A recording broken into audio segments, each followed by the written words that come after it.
There's no time.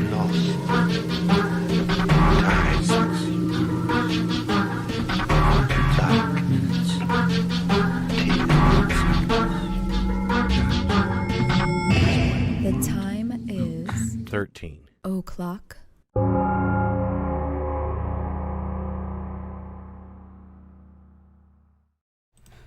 Hey, everybody. It's Wednesday night. Yep. You have your black sexual Tyrannosaurus. Yeah, hat exactly. on. The black sexual tyrannosaur. Well, I feel like hat. that is probably not the OG sexual Tyrannosaur hat. The OG because sexual tyrannosaur hat is tiger stripe. That's what I'm saying. Vietnam tiger stripe. Well, no, it's not Vietnam. It's Rothko tiger stripe, which is different from the old Vietnam pattern. I like the black one better, though. Yeah, what's more? It fits in more with the whole aesthetic. It matches. I wear this one to the fucking club. Toby would love this one. I thought you had worn it to the club I don't before, think I've have you ever not? worn this one to the club. I'm still waiting for you to wear one of your wigs to the club. That'd be fucking funny. Yeah, you should. You Yeah. keep saying you're going to do it, but I know. you never always do like, it. come on, man, I'm bald. You know, everybody knows I'm bald. I show it a wig. They go, "What you got a wig for?" I'm for. I said, "Man, I'm fucking having fun." And they're like, "Man, you trying to patch yourself off as Danzig or Conan?" I mean, maybe you could get away with it if there was like a theme that night where it was Yeah. like kind of a costume. So Yeah. you could kind of like, Yeah, I could do it. you know what I mean? Right. Because I think they're doing Halloween. at Mannequins, I think they're doing like a vampire ball and they're doing like a fetish thing Yeah. next month. I Yeah. think. I did the posters, but I can't remember when they are. Zach says, Tom, since you lived in Michigan, did you ever pass through Indiana or Indianapolis? Can you convey to Jen just how boring it is here? I never went through Indiana or Indianapolis. Is he saying Indiana? I'm assuming because that's where the Burger Chef murders happened Okay. in Indiana in the late 70s. Well, look, Sophie's from Michigan too, you know, and she knows that we've talked about it before. The culture up there is different, man. It's very kind of in the box thinking. Those people come out of a time when that area was the fucking center of the fucking manufacturing world. It was nothing but factories. And it's because those Great Lakes made a good place for things like, you know, making foundries and then building cars. And then the things that you need to support building cars. So there was a lot of money back there. It used to be that Detroit was like one of the richest cities of the world. It was fucking gorgeous at one time before all that shit went to hell. And then the auto fucking manufacturing went to the South and Mexico. Okay, eventually. But, you know, they just don't make as many cars as they used to. At least not all in one spot. It's spread out. But what it did was it made a culture where a guy was supposed to really kind of be in the box. He was supposed to grow up, go to high school, get married when he got out of high school, join a union, start squeezing out kids and go to work at the factory and then retire and then sit around and drink beer. Okay? Kind of Al Bundy, you know, from Married with Children, like that kind of. And they sat around listening to Bob Seger, and that was the older generations, you know. And that went on for a long time. They were just like that. And it made them kind of, it was kind of like it was real cold winters. It was kind of like the Siberia of America. Because, you know, they built stuff up in like Tankograd around Siberia. There's a lot of factories, you know, too, in Russia like that. And because they were all in a union all the time and unionized this and that, they were kind of very structured. They lived very structured lives. They were always under the control of something. They were always a part of some kind of group. So they kind of come off, the culture almost in certain ways kind of came off as, to me, generic kind of. Almost kind of Russian or Soviet or something. Kind of socialist in a certain way. Well, they seemed like kind of isolated in the sense that they didn't really have any particular interest in other cultures or going anywhere. They kind of just like stayed all right there. stayed well, where they you know, were. You could say that the South is kind of like that. Well, too. I was going to say that. I mean, I grew up in the South, and the South is kind of similar. We don't have freezing cold winters, obviously, so we don't have that. But in some ways, it is very similar. Like a lot of people, they're very insular. They're very conservative. They don't really like to go any place. It's they were it's that kind of conservative, thing. but they vote Democrat. Real Democrat. Reese, I don't know if they're changing, but it was. Yeah, just, I think that's changed. I think that was more of like a but like a traditionally, 70s thing. No, it went up into the fucking 80s and 90s when I was a kid. They were all Democrats, and but you see, they saw Republican Party as the party of the rich. Democrat was the party of the working people and the poor people, and it's just they were the party of unions. That's just the way they saw it. And they wanted things they were kind of like the Swedish, I guess you could say. They're like that kind of. If you read, they liked very structured lives. But they were like kind of like Archie Bunkers too. But they didn't. Yeah. They were like Archie Bunker at the same. If you knew that old program, this is probably make me feel all old, because even old people. That was older generations knew about Archie Bunker. But they were kind of more like Al Bundy from Married with Children. They just listened to Bob Seger. That's just. But me and my buddy Steve, we went to high school there. I went there part of my high school years. The other part was in Brazil. But Steve lived most of his life there, and he's just a fucking genetic scientist and a damn genius. And he's like my brother. He's been over. Jenny's met him. We used to get in so much trouble when we were kids. We were in the drama program too. And he's a bass player, and we would sit around and just try to analyze how Michigan worked and how Michigan's culture worked. And he never left it, but he did. He was critical of it. He thought it was kind of hilarious. But there were some good parts about it. It has real good-looking, especially back in the day, real good-looking girls.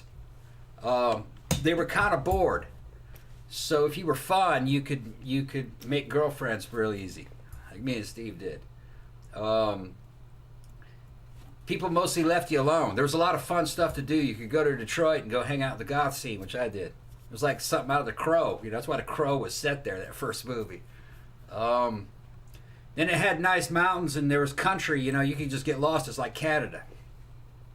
So it did have a bunch of stuff to offer. It was just the people were kind of mellow, kind of set in their ways. But maybe all places are like that. It's a very factory, very old. But that's all gone now. So I don't know what they're like now.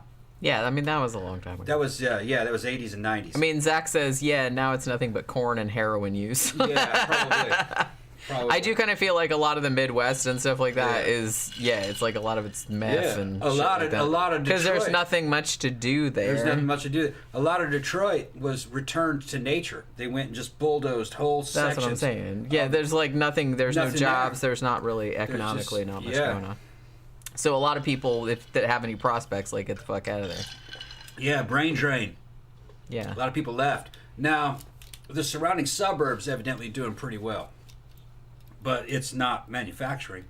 I don't know what they're doing now. They're not manufacturing shit. It's just the future of America, if it's going the way it's going now, is rural and kind of suburban. Cities are obsolete. They're technologically obsolete. There are only big cities because of the past. In the 1800s, a city was a place where you built things because there was one little factory over there and another one over there and another one over there, and there's water running through it and you can do it. Well, that's long gone. Things are not all located in one area anymore. It's spread out.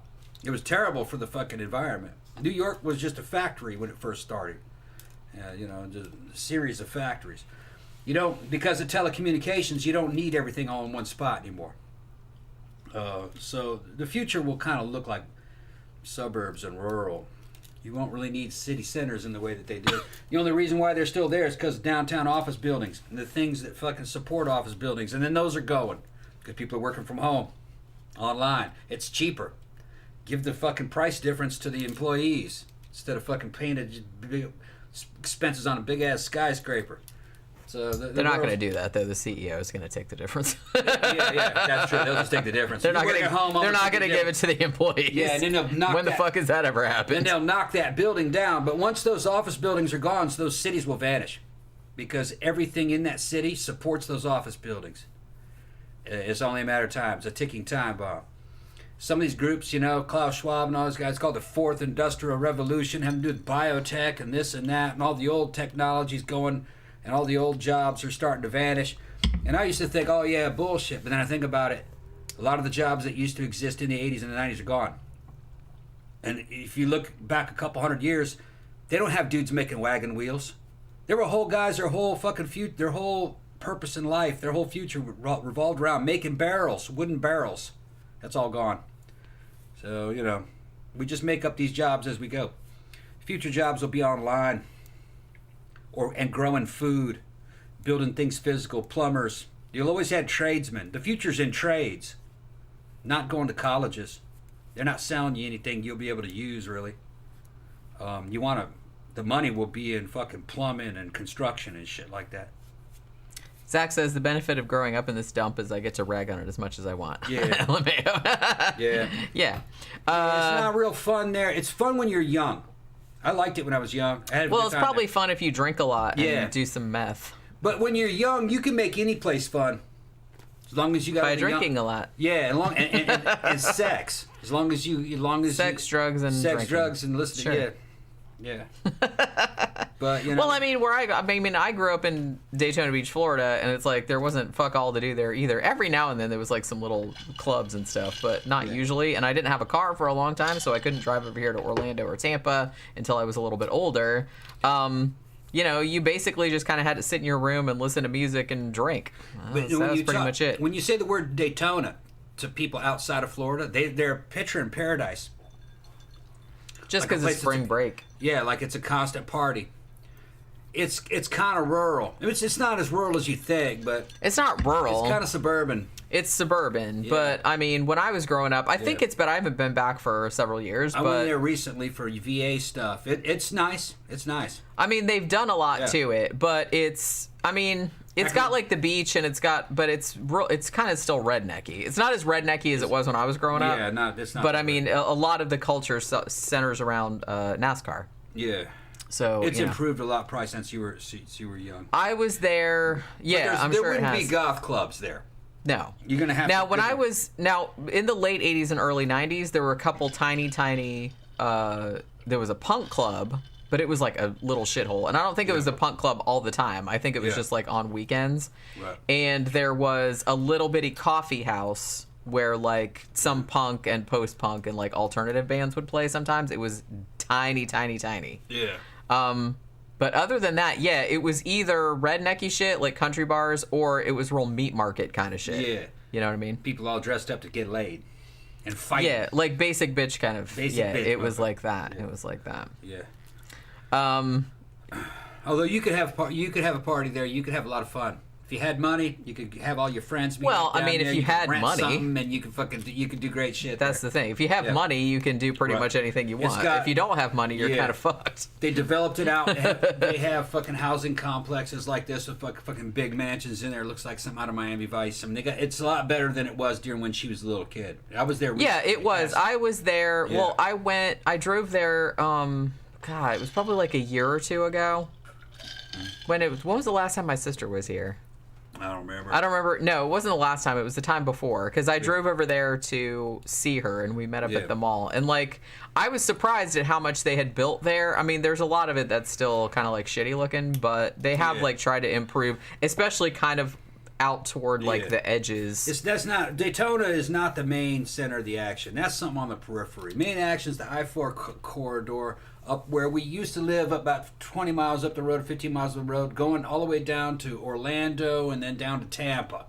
And then there's not much there, and then it starts going into the... Tampa goes, and then it goes into St. Pete and Clearwater. Pete and all that, Which is like a big metropolitan area. Tampa, Clearwater, St. Pete. And then they're all like going, and eventually you're Miami, and then that's way south of here. Yeah, it's way south. This is a pretty big state. But anyway, fucking Florida, I saw 2 days ago the top 10 number one fastest growing cities in the United States, and 4 out of the 10, and they were not near the top. They're all cities in Florida. Tampa's fucking getting huge. I mean, it was huge before. Then, I lived there back in the early 2000s. Port Orange, I think, is one of them. Is fucking growing. Oh yeah, I know where that is. That's actually a bunch of my relatives live there. That's only a little bit south of Daytona. Miami's getting bigger. Orlando's is getting bigger, but it didn't make the list. But almost four, and then 2 or 3 of the other ones were Texas. So Texas and Florida are fucking getting huge. And it's people from California and New York moving here, escaping fucking the problems of those places. David Parker said, "What's up, Dave? Daytona Beach, where dreams die." Yeah, pretty much. Yeah. I mean, I found it a very depressing place to grow up, especially for He's somebody. from Florida too. That's our buddy. Especially for somebody like me Yeah. who is not into outdoor shit. I'm not into beachy shit. I'm not into rednecky shit. Yeah. So being born in a place that is kind of like all of those things, I was just kind of like, God It's got damn a good it. biker scene. Pretty good biker scene. Which that was kind of the only thing, but I'm not really Cabin into Patch that. up in that area. But yeah, I'm not really into that, but that was okay. I didn't mind like bike week and stuff, but all that other shit like spring break and all the races, fuck that. God damn it. And that was like such a nightmare living there too. Like all the people that would come there, because you're talking about like 500,000, Fucking 750,000 people like that come for spring break or come for the you know, the Daytona 500 and all that stuff, and it was just a nightmare getting anywhere because it's not a massive town really. Yeah. You know, so it was like really hard to get around if you were trying to go to work or something. I was actually born, being a child in the South, both sides of my family, but I was actually born in California and I left in 1981. Most of Florida kind of reminds me of a really big San Diego. It reminds me of fucking Southern California in the 70s. Kind of like that. Jenny wouldn't know she wasn't there. But it's kind of like that same vibe. I like it. I like it a lot. I heard that even to this day, San Diego area and Vista and Chula Vista and all that are still pretty cool areas. Not as good. LA's fucked up. You know, Long Beach where I live. Well, LA's been fucked up for a long time. Yeah, but well, hell, we just recorded a review of that movie Hardcore from 1979, which was shot in LA, like in the real seedy areas, and I was like, that was fucked up back in the 70s. You know what I mean? I kind of feel like a lot of people hate LA. Yeah, and even back then, everybody hated LA. It's got a hell of a mystique about it because of Hollywood and like, oh yeah, I'm going to LA. That place is a fucking dump. The thing about it, was though, a dump when I was a kid. Well, that's what I'm saying. I was like, it's been a dump for a long time, but that's not a new phenomenon.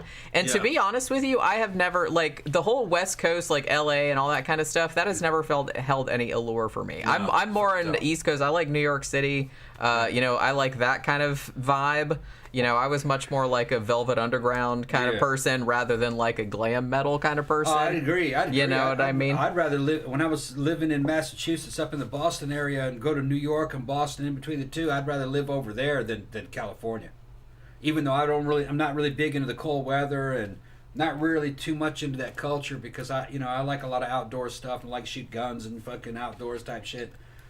They don't really have that up there. The culture isn't set up for it. They're kind of puritanical in a certain way. You know, they kind of descend from the Puritans. They believe things are just like this, and these are city folks. It's too fucking urban. See, I don't mind that. I don't mind that at all. I like to visit it. And I don't. But after about 3 or 4 years of living in it, you're like, man, I'm fucking sick of being limited by my neighbors. You know what I mean? Well, because like I said, but the thing about it is, like I said, I guess because I was born and grew up in like a real beachy kind of area, right. Like it's not really something that I am all that interested in. I don't mind. Yeah. I would rather like live somewhere where a lot of stuff was like right there. Yeah. You know what I mean? The thing is though, is that isn't as alluring as it used to be because every place is pretty much the same now. What made California so cool back in the 70s and what made Boston and New York so cool is you could at any time go and get any kind of food and all these nice different kinds of exotic restaurants, fucking Thai food. You can get sushi, you can get fucking Japanese, you can get all this. Well, every place is like that now. Every place is like Which in a way is good because if you're stuck in some shithole like out in the middle of nowhere, like at least most of the time. Yeah. Well, within reason, you can probably get some shit that you wouldn't have been able to get back in the 70s. I've been all over the fucking United States just fucking traveling and going to crazy fucking Chinese restaurants and the best General Tso's chicken I had was at fucking Hattiesburg, Mississippi. I was like, man, that was some fucking good shit. And you know, that was better than any Chinese food I got in Boston. Which I didn't expect that. It's because everybody can make anything anywhere now. You can get anything anywhere. Well, the internet did that. The internet did all that. You can buy any clothes anywhere. It doesn't matter where you are. Because Amazon, internet, delivery. It has made life a lot easier. when the late 90s... For people that are into, like, some Yeah. shit that is not otherwise easy I to get went hold back of. to Mississippi in 96 or 97, around that time. And all of a sudden, there was something called online shopping. And I was fucking buying goth clothes online, paying for it with a fucking ATM card. And having that shit delivered to them. And I was getting clothes you could only get in New York fucking 5-10 years before that. You know what I mean? You'd have to go to fucking... What was the name of that fucking store that you... down in New York City. Fucking, I went there. Got a picture of myself standing in front of it. Yeah, I know what you're Fucking, talking about. yeah, I've been there it's lots a cool of times. ass fucking Yeah. store. It's like I don't know if it's they're still sold there mostly anymore. Shrine, you know. But you can buy that online now, so you don't have to go to New York to buy that shit. I don't even know if that's still open anymore. Everybody, not it's anymore. very famous. I know I what you're forgot what talking it's about. called.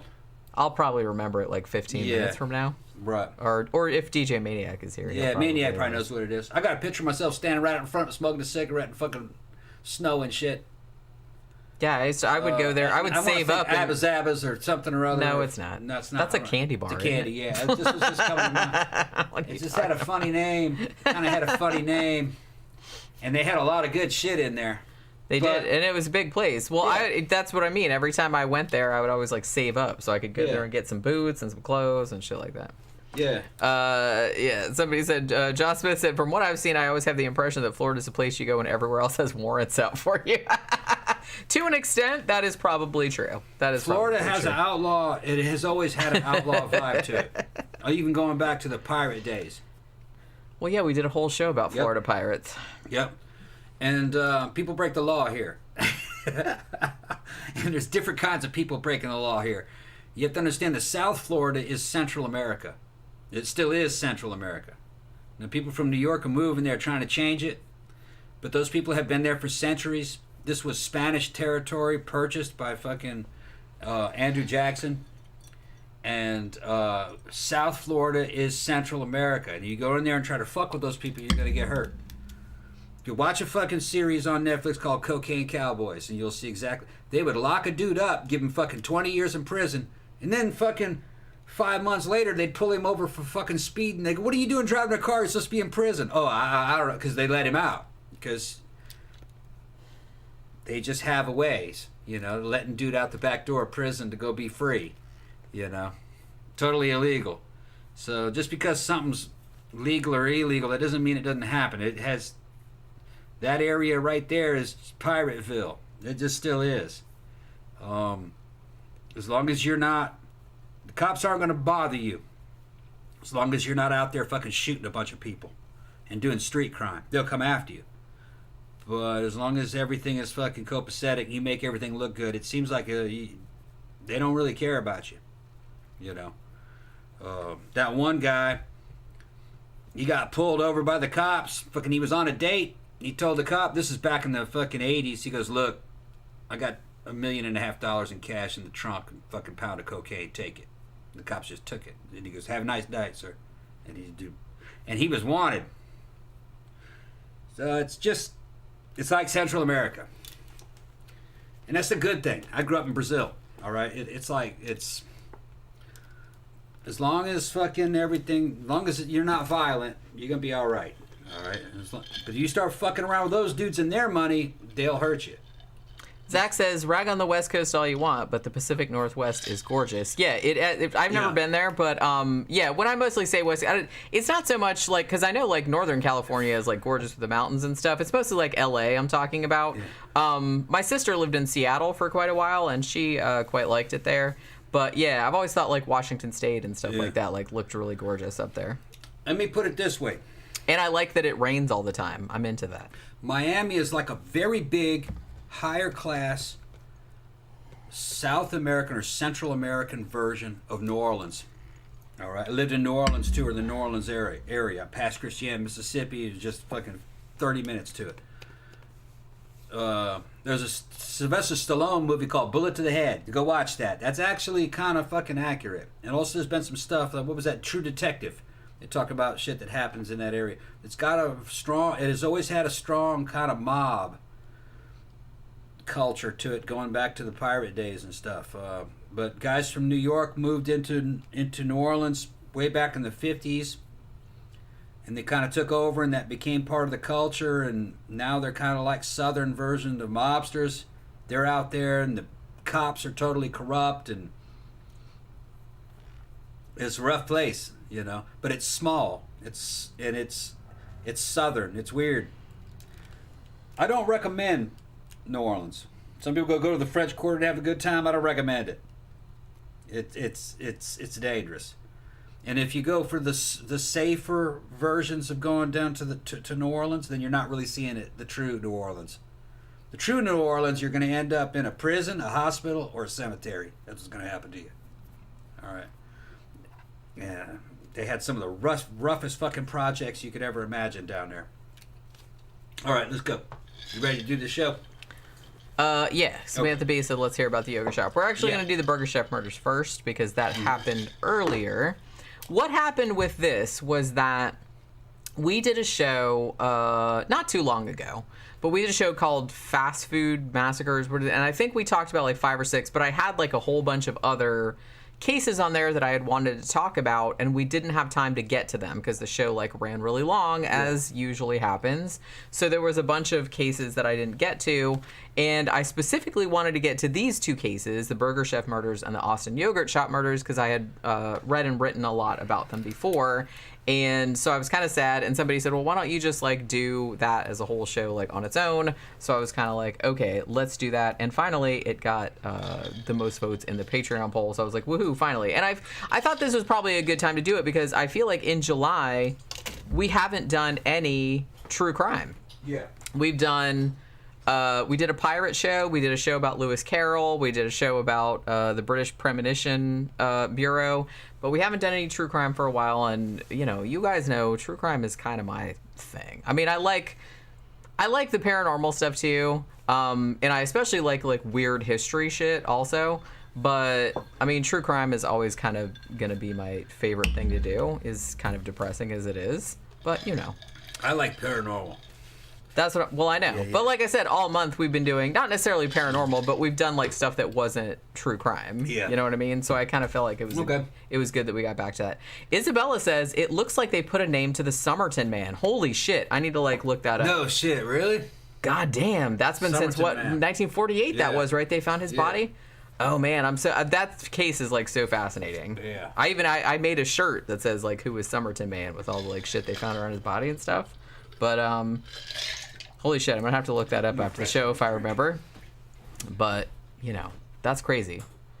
I kind of hope you know, if they could solve that and Isdal Woman, I could die happy and find out who the Zodiac was. If they solve those 3. I don't know if it's not going to change anything in my life or anything, but it's just like those 3 cases for whatever reason. I'm just kind of like really curious about what the fuck happened there. You know what I'm saying? But yeah, I'm going to have to look that up. I hadn't heard about that, but like I said, I've been kind of like busy today, so I haven't seen it. But yeah, that's pretty cool. So yeah, okay. So the first thing we're going to talk about is the Burger Chef murders. Now these happened in 1978. Now, I'm not entirely sure. Now, Burger Chef used to be, I kind of remember like hearing about it. I don't know if we had any of them in Florida. Like, I don't remember if I've ever seen one. It looks kind of familiar, the sign, but I don't know if that's just because I've seen pictures of it like in later years. Apparently, they used to be, back in the old days, they were kind of like a big competitor to McDonald's in certain parts of the country. But I think maybe the last one closed in the 90s, although I could be wrong about that. I don't remember ever seeing one in real life, though. Yeah, Seth says, yeah, they solved Somerton Man, who's a professor at the Adelaide University. It was a professor at Adelaide University that solved it. He wasn't a spy, unfortunately. Aw, shit. Well, that's kind of disappointing. I mean, you know. I'll look it up later. Maybe we should do like a whole special like update show on like Somerton Man if they actually figured out who Turns out he wasn't a spy. I missed it. That's a bummer. Oh shit. Yeah. Who was he? Well, I don't know. I guess I'm gonna find out. We're gonna find out. Okay. Camp Guy said their mascots were Burger Chef and Jeff. Jeff was a little kid in their TV ads. Isabella said it was only yesterday they released the info. Of course, the Black Dahlia might still be solvable. Yeah, I'm kind of hoping they use like a lot of DNA info to like figure out all these. Yeah, because I would actually love to have the Black Dahlia case solved too. Now that we're talking about it, I have never been to a Burger Chef. I don't think I've ever seen them. That's what I'm saying. I think they all closed in the 90s, and I'm not really sure. I don't know if we had them in Florida. I mean, maybe we did. Here's the thing. It's like, Remember the other day when we were talking about like fast food things that I wish was down here, and everybody talks about Culver's and how like amazing it is with their frozen custard, and I didn't even know that we actually have 3 Culver's like within 20 miles of here. And I was like, who the fuck knew? I didn't. I thought that was just like a Midwestern thing. So it shows how much I know. So I mean, we don't eat fast food all that much. No. You know, so It's not worth it here.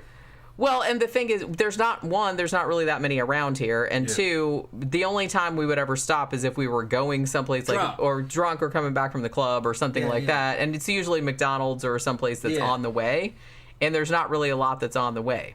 There's so many good mom and pop type restaurants around here, like the fucking Trough, and Indian restaurants and sushi restaurants. Yeah, I mean, if we eat out, we usually eat at the Japanese place, or we drive a little bit farther to Lake Mary and go to the Indian place or something like that. Like, you know, and like I said, if we eat fast food, it's usually McDonald's because that's what's on the route. That's like pretty much the only one that's on the route.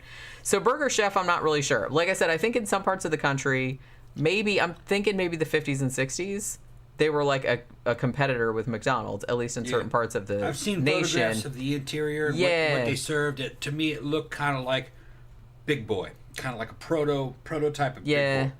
I don't remember if we ever had any Big Boys either, did we? I was Big Boy. I used to work at one, but back before I went to the Army. I thought we had one in Florida because I could have sworn that I saw that big fiberglass Big Boy sitting up on the lakes, but maybe I'm just like, I don't know, maybe I'm high. Maybe I was there in high school, fucking... Grandpa's probably remembers that. I think it was my sophomore or junior year. I don't remember. I worked as a part-time as a waiter in there at Big Boy, across the street from Showboat. Made all kinds of tips. Now I knew we had I know we had a Showboat because I remember my uncle either Showboat managing one of those or I think he managed one like back in the 70s. Hugo said, I love all the themes you guys have in your channel. Always something interesting. Thank you. Thank you. Well, I think it's because between the two of us, we have like a very, very broad range of interests. We got some overlap, but we also got a shit ton of divergence. Yeah. So we can come up with some shit. So I think that's good. And honestly, like both of us are really interested in a lot of different things. Yeah. So I kind of feel like that's one of the things that we wanted when we first started the channel. In a way, that might be to our detriment because I feel like sometimes channels that are more focused do better.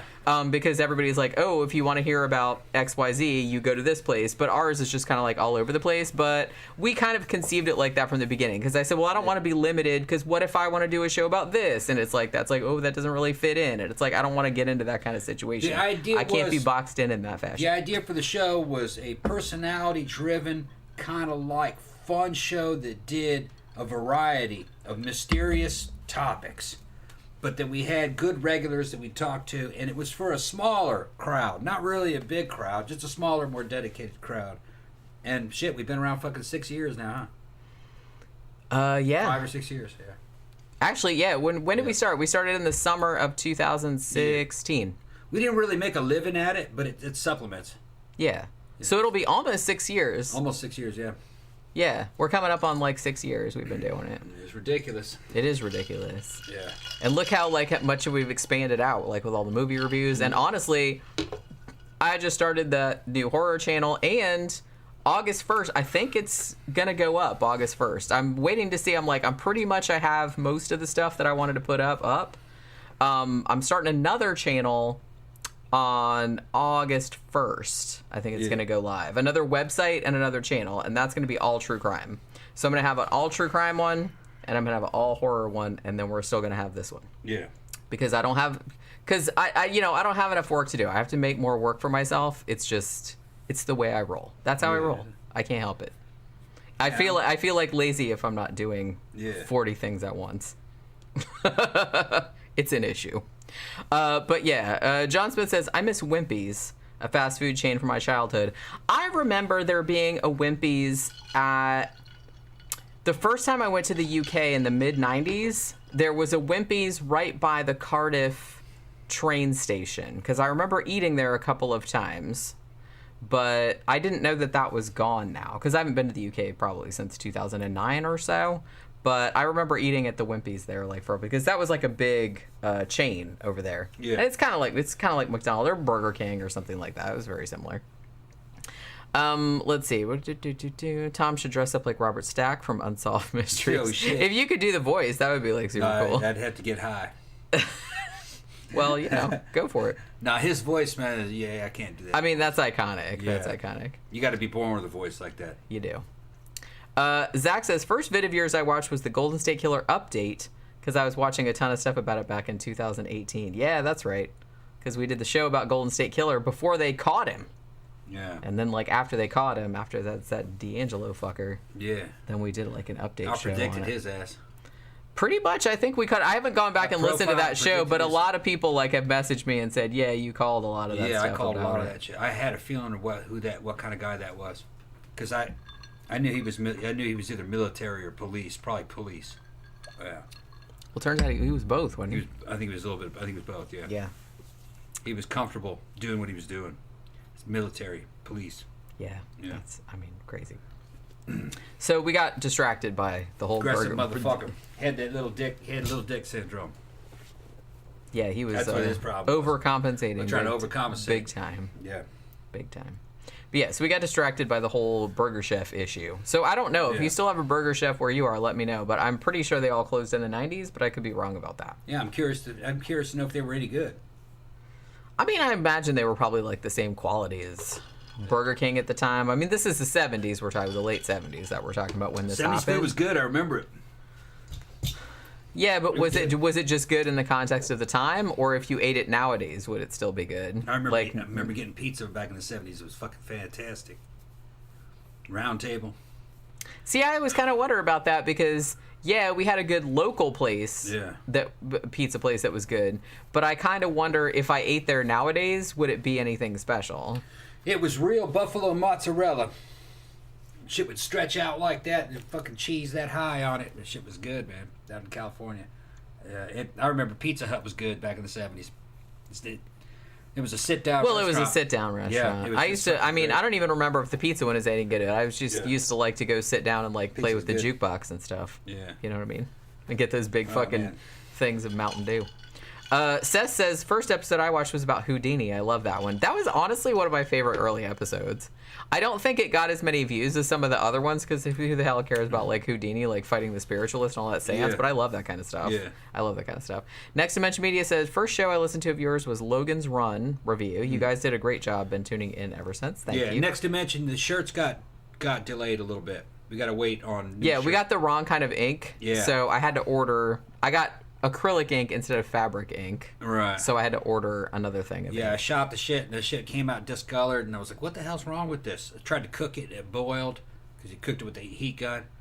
And I said, I'm going to wash it. When it came back, a lot of it came out. And I looked at the can, and it wasn't, it's not, she got the wrong side by accident. I mean, I don't blame her. It looks exactly the same. Yeah, the jar looks exactly just- the same. it There was looks like a exactly tiny the same. little One little icon. icon on there that was different, Yeah. and I was just kind of like, oh, Acrylic. gee, thanks a lot. It's Yeah. for doing wood Yeah. and poster art and stuff. So and that's same for you, Camp Bee's guy. Nest. Camp guy. And No, Bee's Nest. and Bee's, yeah, and Bee's Nest. That I'm waiting. I did that OCP shirt. It came out great, but it's the wrong kind of ink. So we lost 5 fucking shirts. Got to throw them away. Had to replace them. So I lost my ass on that, people.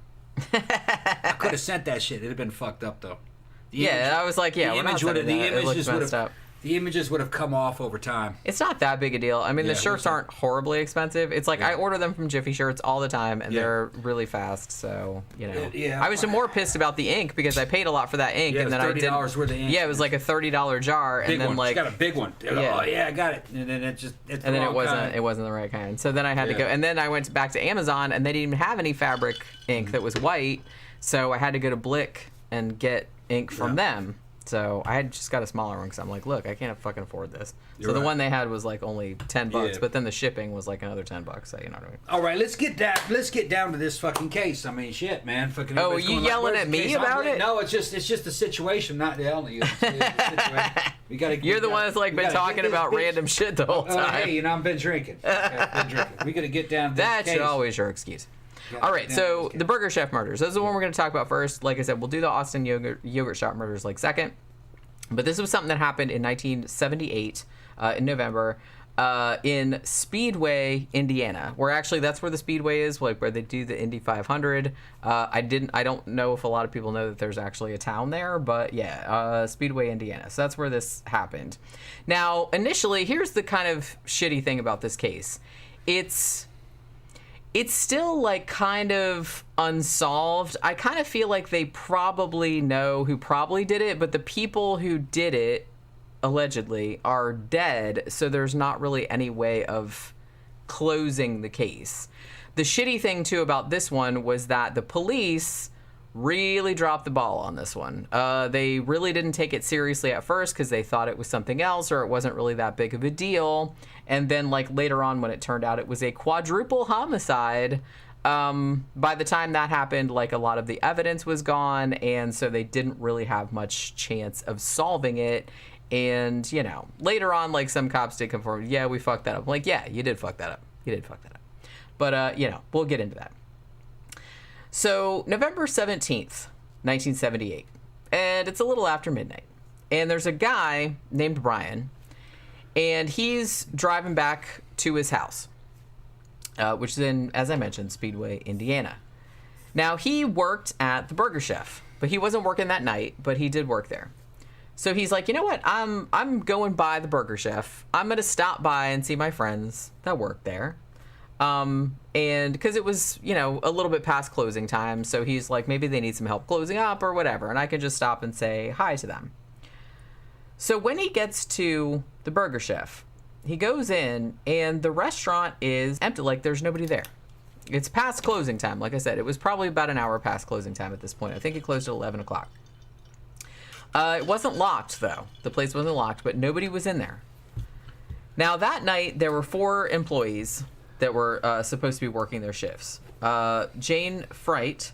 I'm not sure. It's Friedt. Ooh, it's raining. Yeah, it's coming down out there. Okay. Hopefully the power doesn't go out. Yeah. We had the power click out yesterday. Shit shuts down, it's the storm. It's not us, people. Yeah. I mean, it just says rain off and on right here. But well, the power went out yesterday just for a second, and I guess when he was trying to reset my digital clock, he accidentally set my alarm. Yeah. So my alarm went off at 6 a.m. and woke me up. And I was just kind of like, God damn it. I mean, it's not really that. That's not much earlier than I would get up anyway, so it wasn't that big a deal. But I'm just saying. I was just kind of like, why the fuck is my alarm going off? I never set that shit. But yeah. So Jane, she was 20 years old, and she was, I think, the manager. And there was another kid, a 16-year-old named Daniel Davis, and then another 16-year-old named Mark Flemons, and a 17-year-old named Ruth Shelton. Now, they were the ones that were all supposed to be working the closing shift that night. So, as I mentioned, he went in, and they were all gone. Now, the door was open, and the lights were all still on. The safe, which was in the office, was open, and there was nothing in it. Later on, they would determine that $581 in 1978 dollars had been stolen out of it, which is about $2,500 in today's money. So everything was gone out of the safe. Now, interestingly, though, and this is kind of like why they thought initially, and why they still think nowadays, why it wasn't maybe totally a robbery, was because even though there was money gone from the safe, both Jane's and Ruth's purses were still there and didn't look like they'd been rifled through or anything like that. And there was also money left in the register, which is about $100 in 1978 money. They didn't think the girls had any money. They didn't bother. They were maybe not. Or like I said, they didn't go in the register either. I don't know. They were just totally focused on the safe. Maybe, but like I said, we'll get into maybe there was some other motivations. Okay. So we'll get into that. We'll see. Jane's car was also missing from the parking lot. So at this point, Brian, who, like I said, was an employee of the restaurant but wasn't working that night, so he calls around to see if he can find Jane, who was the manager on shift that night. And he calls another, he's trying to, find her. He calls her house. She doesn't answer. He calls, some of the other people that were supposed to be working. They don't answer either. He calls another Burger Chef restaurant where Jane used to work, and they're like, we don't know where the fuck she is either. So he starts getting worried about it. So he calls the head manager of the Burger Chef in Speedway, and he says, "Hey, I walked into the shit and nobody's in there, and the safe was open, nothing looks disturbed, but it wasn't locked or anything." So the manager's like, well, okay, that's pretty weird. Call the cops. So the Speedway police show up. Their initial assessment of the scene, though, was that, okay, so they come in and they're like, yeah, the back door is unlocked. There are purses left behind. One of the cars is gone. But their whole theory from the start of this was that the 4 employees had decided that they were going to open the safe, take all the money, and go out on the town partying. Like they were going to go out and drink, and, that's why they were all gone. So the cops were just kind of like, they'll come back later. It's fine. They just took the money and went out to party, and then we'll catch them when they come back from wherever they went off to. So, the manager was just kind of like, I actually know these people, and that's really not something they would do. But, okay, you guys are the cops, so presumably you know better. So the cops were like, oh, it's fine. You can totally open the restaurant the next day. So the morning shift came in and cleaned the whole place, top to bottom, getting rid of all physical evidence, whatever physical evidence might have been left behind. So, not good. Not good. They didn't even take any pictures of the inside or nothing. They did nothing because their whole assumption was these are 4 people that just took off with the money. And that's pretty much it. Now, obviously, because we're talking about this on this show, that wasn't what happened. So none of the people showed up at home, obviously, or for their next, shift at the Burger Chef. So their families were kind of like, okay, we're pretty sure that they didn't just run off with the money and go like drinking at a bar or just to a strip club or something. And then like the next day, November 18th, Jane's car, which was a 1974 white Chevy Vega, was found abandoned and still locked, like in a lot in the middle of town. So at this point, they're like, okay, maybe something more sinister is going on, and that maybe these 4 people had actually been abducted from the restaurant. Thanks, cops. It's about time you came to that fucking conclusion. The next morning, which was a Sunday, November 19th, the cops get a call from this place. It was kind of like a rural area, which is about 20 miles from the town of Speedway, about 20 miles from where the restaurant was. 2 people had been walking around their property and had found 4 dead bodies lying face down in the dirt. So these were obviously the 4 employees of the Burger Chef. They still had the Burger Chef uniforms on and everything. Ruth and Daniel had been just basically shot in the head, execution style, 38 caliber. Little ways away, they found Jane. Now, she was actually found with, now some reports say that she had it was like a 5-inch like hunting knife blade, like sticking out of her sternum. Some say they didn't find the blade until later when they did the autopsy. And then they found it like inside of her because the handle of the knife had broken off. Okay. So I don't know which of those is true. I've heard both, depending on like the source. Now, a little way away from that, like down at the bottom of a hill, they found Mark, and he had been beaten to death with something that maybe was a chain, that looked like a chain, and had actually like asphyxiated on his own blood. Now, that's a weird way to go. Yeah, chain is not a good weapon. Well, and it's strange too that they hadn't just all been shot. I mean, know, because it's like 2 of them were just shot execution style, but the other 2... What year was this again? 78. Yeah. Chain. That's like out of the damn biker movies, 60s and 70s bikers movies. I mean, it seemed like they wanted to make that person suffer. Yeah, but it's just not a good weapon. It's not solid. You can't fucking actually get much energy onto a dead person's head with that. Well, I guess it worked in this. But they don't know. Metal bar is better. They don't know 100% that it was a chain, but they're sure it was something like a chain. A chain or something like a chain. I wonder, I'd like to see the evidence that made them think that. Okay, go ahead. So the cops get there. Obviously, their initial assessment of the scene was drastically erroneous.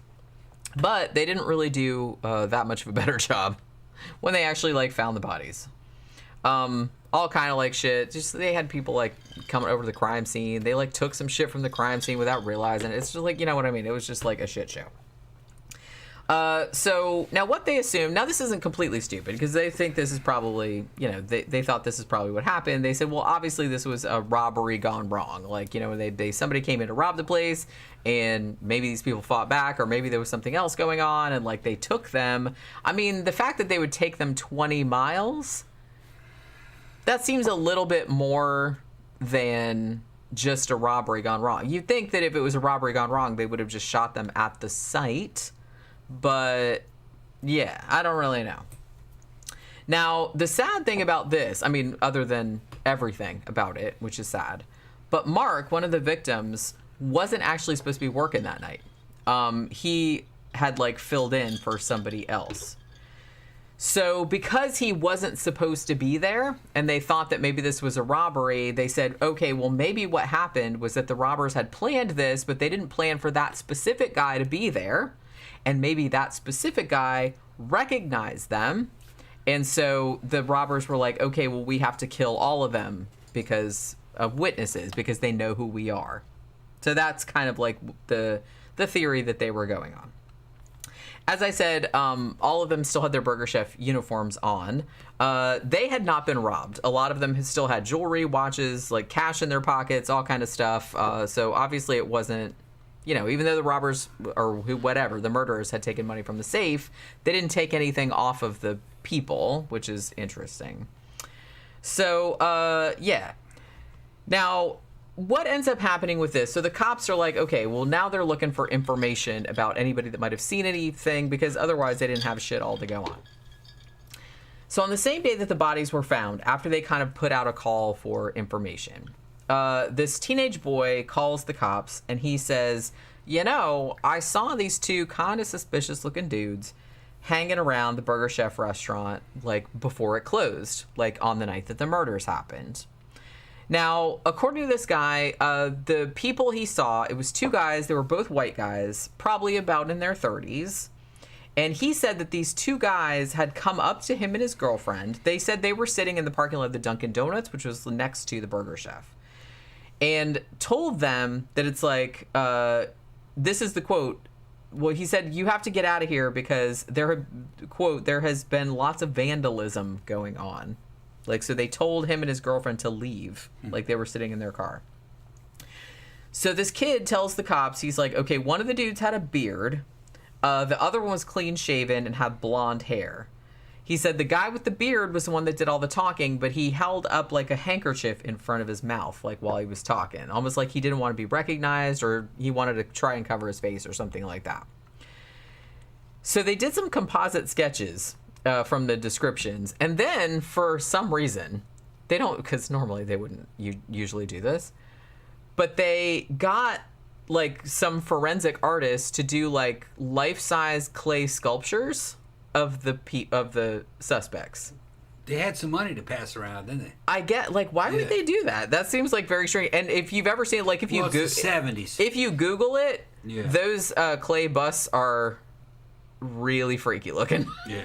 Like, just like, you know what I mean? Are they accurate or they're not accurate or they're just funny? Well, I don't know because they didn't catch the people, but it's just kind of like I don't know, they're weird looking. Okay. They're weird looking. It just seems like a strange thing. I was like, look, drawing it would be so much cheaper. Like, why would you go to the time and expense? They just knew somebody that could do it. That's what I'm thinking. It's like, well, we have the clay person, and they're just kind of like, I'll make a 3-dimensional. That'd be so much better 3-dimensional. Give than me like a drawing. $400 it'll take. I kind of feel, I feel like, you know, my cousin does like clay sculptures. He could probably, I kind of feel like it was some nepotism situation because otherwise, much easier and quicker just to like draw it with charcoal or a pencil or something like that. Why go to all the time? Because that takes a really long time. That's what they did. Like sculpting something out of clay. Well, there's politics too. That's what I'm saying. They're showing the public, look at all the effort we're putting into this. Fucking, hey boss, I did good, didn't I? You know, that's all it is. Even though they're totally weird looking. Yeah. I think they're totally weird looking. I haven't seen them, so I can't judge. I mean, Well, like I said, if you What is it, like Slee Stacks from Land of the Lost? I don't know. They just I don't know. It's a little bit. It's hard to explain. They look a little bit uncanny valley, but they also look a little bit. I don't know. They're just kind of like misshapen. I don't know. They're just like really some more strange. ice? Yeah. Okay. DJ Maniac says first. Night shift has me sleep until 6 p.m. Hence why I haven't been around lately. But that's okay. Maniac. You gotta do what you gotta do. Now that you're here, I want to ask you the question. What was the name of that clothing? What was the name of that underground or goth clothing fucking store down in New York? New York City. What was it called? Riff Raff? No. It's not. No, that's the guy from Rocky Horror Picture Show. Man, I was there. I took a picture of it. I was too. I just don't remember right now. Because I wasn't thinking about it, so it's like, it's not. It's in a locked filing cabinet in my brain. But yeah, so clay busts. I don't know. Weird. So what ends up happening after this? The clay busts, like I said, they do look like they could resemble an actual human being. They're just, I don't know. They're kind of uncanny valley. Like I said, they're just a little bit weird looking. It's more ice. Now, oh, okay. What are you doing? Oh, okay. Don't worry about what I'm doing. Stop trying to micromanage it. I'm not micromanaging. I'm just wondering what the fuck you're doing. Because I don't know if I'm going to get, like, interrupted or something. Trash and vaudeville. That's it. Jimmy used to run it until he passed years ago. Is it still open? Because, I mean, it's been years since I've been there, but I've been there lots of times. Okay. So, one of the clay busts, I guess, looked enough like a person that somebody that looked like one of the sketches or like one of the clay busts, somebody overheard him in a bar, like near where the murders happen, talking about committing the murders. Like, basically being in a bar, as one does, being like, yeah, I killed those people, blah, blah, like playing pool or whatever, talking about how they killed somebody. Not the smartest, criminal. Trash and vaudeville. That's right. Yeah, that's what I said. Trash and vaudeville, yeah. They did punk and goth stuff, yeah. Yeah, trash and vaudeville. Religious sex, yeah, on St. Mark's. I remember that one, too. Yeah, DJ Maniac said Jimmy opened, the same guy that did Trash and Vaudeville, opened a new store around the block a few months later, different name, though. Okay. That's the guy with the blonde hair, right? Long, curly blonde hair, skinny guy. He's probably got to be fucking in his 70s now, 60s, 70s. No, he's dead. He's dead now? He said Jimmy used to run it till he passed a year or so. Oh, a year, okay. A year or so ago. What did he die from? Shit. I remember that guy. Kind of like a little skinny. He was cool looking. He was cool. Talked to him. Fucking bought some shit from him. He was selling a lot of Shrine back then. Yeah, I remember that being there. Yeah, like, it was around 90... Excuse me, no, that was fucking 2010 that I was there, I think. Yeah, around 2010. 2009, somewhere around that time. Okay, so one of the people that kind of looked like one of the sketches or the clay figures, the clay things, was in a bar talking about, like, bragging about the murder. So somebody obviously calls the police. It is like, hey, there's some jackass in here, like, talking about who did the murders. So the cops, like, send an undercover agent into this bar. And he goes over there and starts playing pool with the dude and shit like that. And the dude, apparently, like, no shame. He's just sitting there bragging about, yeah, I robbed the people and killed them. And it's like, yeah, I'm the man. Like, that kind of shit. What? He said Jimmy wasn't exactly young. He said dude sold to Iggy and Prince, and there's a laundry list. Yeah, he was old fucking in 2010. I thought he was in his 60s. But he looked good. I mean, for his age. He was skinny, in pretty good shape, long blonde hair, kind of curly, kind of frizzy. He looked like Iggy Pop, kind of. You know, with like a blonde Iggy Pop. It's funny that you say that. But he was cool. I liked the guy. Go ahead.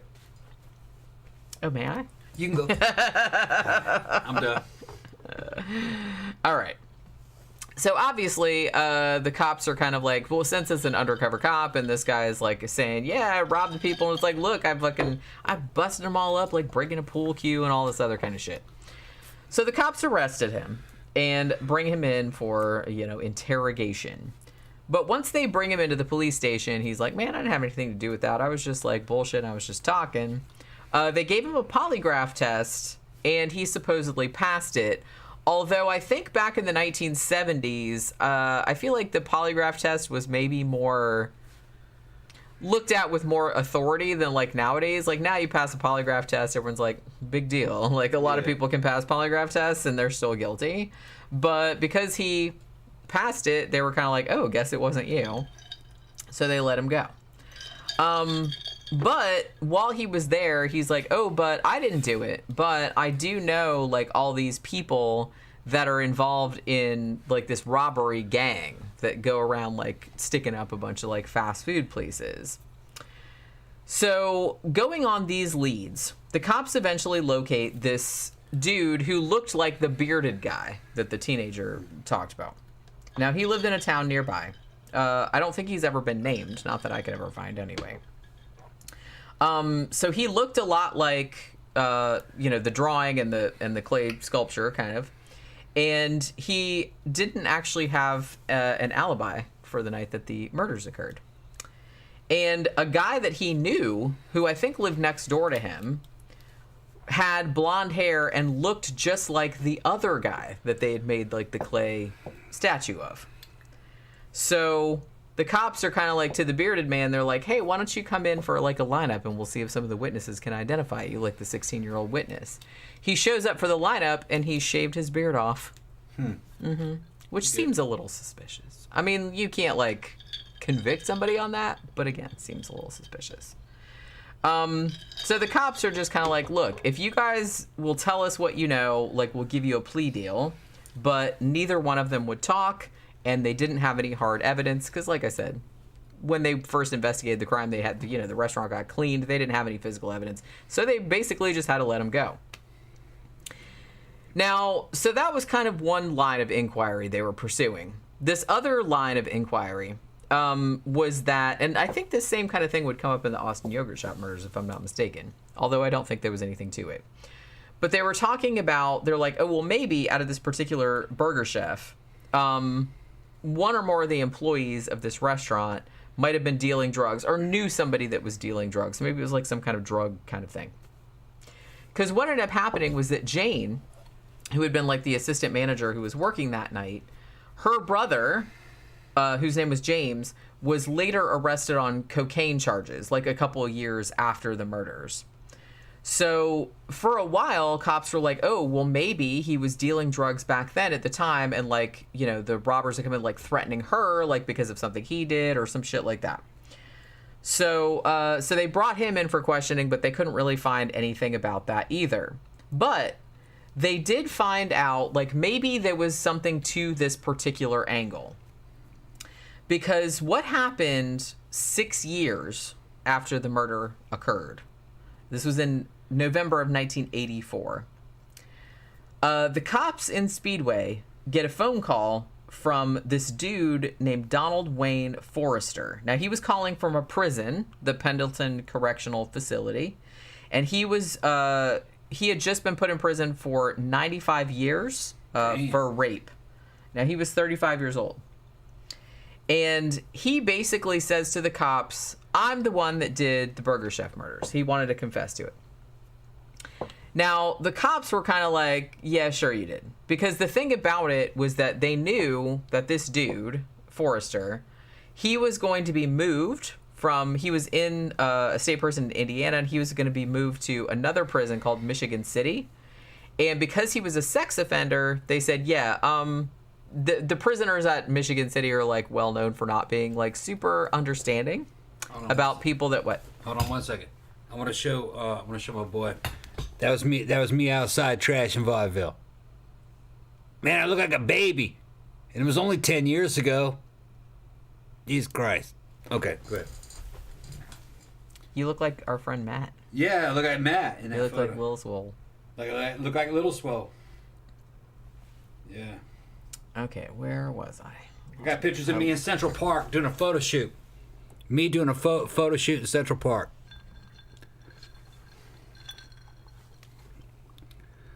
Hold on.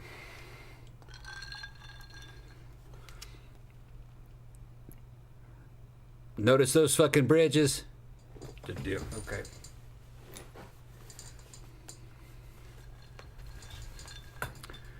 Central Park. Okay.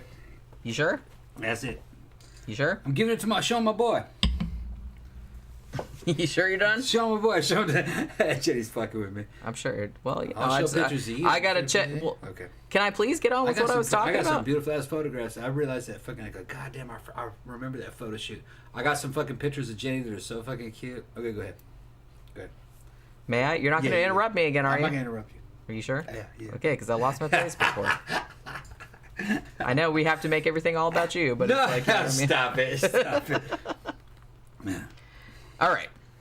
So this guy Forrester, they figure, okay, we don't know if he actually has any actual information, because it could be that he's just afraid that he's going to get moved to this other prison where his sex offender ass is going to get like beat the fuck up or killed. So he's like gonna parlay some information that he has like into maybe like a better deal. Like maybe he could get moved somewhere else or not get moved. Now he did actually want to do that, but when they started interviewing him, they were kind of like, maybe there's something to this, because he did seem to have some information that was not widely disseminated at the time. Let's put it like that. They did discover that at the time of the murders in November of 1978, Forrester was actually living in Speedway, Indiana. And that he had also, when he was a kid, he had grown up in the area where the bodies were discovered, which was 20 miles away. So, you know, again, suspicious. So they bring him in, and he's like, yeah, I'm the guy that killed Daniel and Ruth, like the ones that were shot. They were like executed with the .38. So they drive him to the field where the bodies were found. And he, without prompting, apparently, was able to tell them where each of the bodies was and like how the bodies were positioned, which wasn't common knowledge. So again, that's, that's pretty damning right there. And basically, he's kind of like, he's like, what happened? He's like, after we did the murders, because I think he said that it wasn't just him. He's like, after we did the murders, we drove out to where the field, like where we killed the people, and we picked up the shell casings. He's like, once we found them, I drove back home and I flushed them down the toilet of like the house that I used to live in. Now they asked Forrester's ex-wife about this, and she backed up the story apparently without any prompting from him. So the cops get a search warrant. Like obviously there was other people like living in this house now, but they got like a search warrant to search through the septic tank. Police work, y'all. It's super fun. So they had to like dig through the septic tank. And in the septic tank, they did indeed find a bunch of shell casings from a .38. So that checked out. Now, what Forrester said happened on that particular night, he said that Jane, the assistant manager, like one of the victims, that her brother James, who, like I said, was a couple years later, was arrested for cocaine possession. He was allegedly in deep with some drug dealers. Like he owed them some money, or he had like fucked them over. So on this particular night, Forrester and a bunch of other dealers, like drug dealers, go to the Burger Chef, and they're gonna fuck with Jane, like to try to get James to like to pay up, is what they were doing. So they show up and they start threatening to fuck her up if her brother doesn't like cough up the money. And then 16-year-old Mark, who was another kid that was working at the restaurant, he jumps in and like tries to defend her, like, hey, like leave her alone, like don't hurt her. And then at that point, like a big fight started. During this fight, allegedly, Forrester said that Mark actually fell and hit his head. Not sure I believe that, but okay. They said that he was knocked unconscious when he fell. And because the guys that were there thought that he was dead, to me, this is why, because they're like, oh, we thought he was dead. And they're like, oh, well, shit, we're going out for murder. So now we have to kill everybody. I'm like, do you see how those two things don't make sense? Because they were afraid that they were going to be done for murder. So let's murder 3 more people. I'm like that. I guess they thought that they didn't have anything to lose. That's what I'm We're gonna saying. go down They for wanted this, to so might as well eliminate just all the fucking get everybody- witnesses. We'll get away with it. Yeah. And I mean, if that story was true, which, like I said, I kind of doubt it. I kind of feel like they were probably like, yeah, we're just going to kill all these people. And I think they made up that whole thing to make it seem like, oh, circumstances dictated. Yeah. I don't know. I wasn't there, but I'm just saying it seems like something that you would say like to sort of mitigate it a little bit. to try to make yourself seem innocent. Like we didn't go in there with the intention of killing anybody, but circumstances, we didn't mean for it to happen like that, but it just got out of control and it escalated. I kind of feel like it was that kind of energy. So, yeah. So he's like, okay, so we have to eliminate all the witnesses now because we think this dude was dead. Which, like I said, if that was true, like he wouldn't have been dead and everything. I mean, everything wouldn't have been fine, obviously, because they still would have gotten in trouble. But now they're in trouble for like 4 murders. So good job. So what they decided to do then was they basically forced all 4 of the people working at the Burger Chef to go into Jane's car, and then they drove to the middle of town. They dumped Jane's Chevy Vega, and then they got into another car, which belonged to one of the other people, and then they drove them to this 20-mile location and shot all of them, or killed all of them.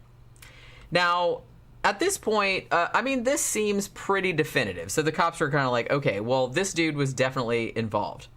Forrester gave the names of 3 other dudes that were allegedly involved. But what ended up happening after that was in 1986, one of the cops that was working on the case leaked information to the media about their ongoing investigation and their whole questioning of Forrester. And after it went public, Forrester stopped talking. So he's not only stopped talking, but he went back and said, oh, everything I told you I made that up. So he recanted. And because he was no longer cooperating with them, they couldn't really find any more physical evidence, and they didn't have enough. They probably had enough, maybe, to prosecute him, but they wanted all of the dudes, if indeed it was that many people. And because they didn't have enough physical evidence for the other ones, they kind of like lost the whole shit. And it turned out too that Forrester, I mean, he was in prison for other shit. So, and he ended up dying in prison in 2006 of cancer.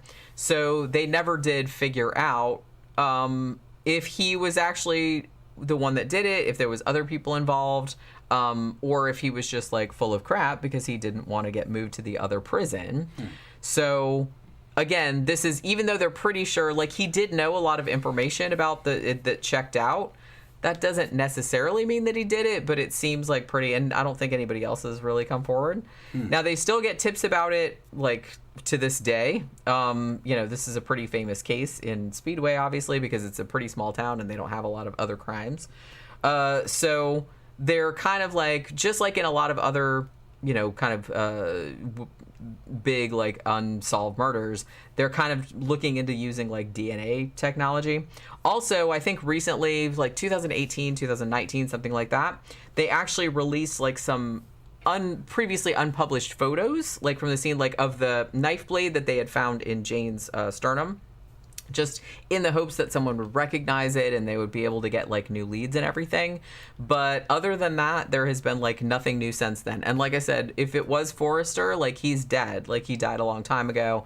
And as far as I know, they've never named the other 3 guys because they didn't have enough evidence to bring them in for questioning. So so they never did name them.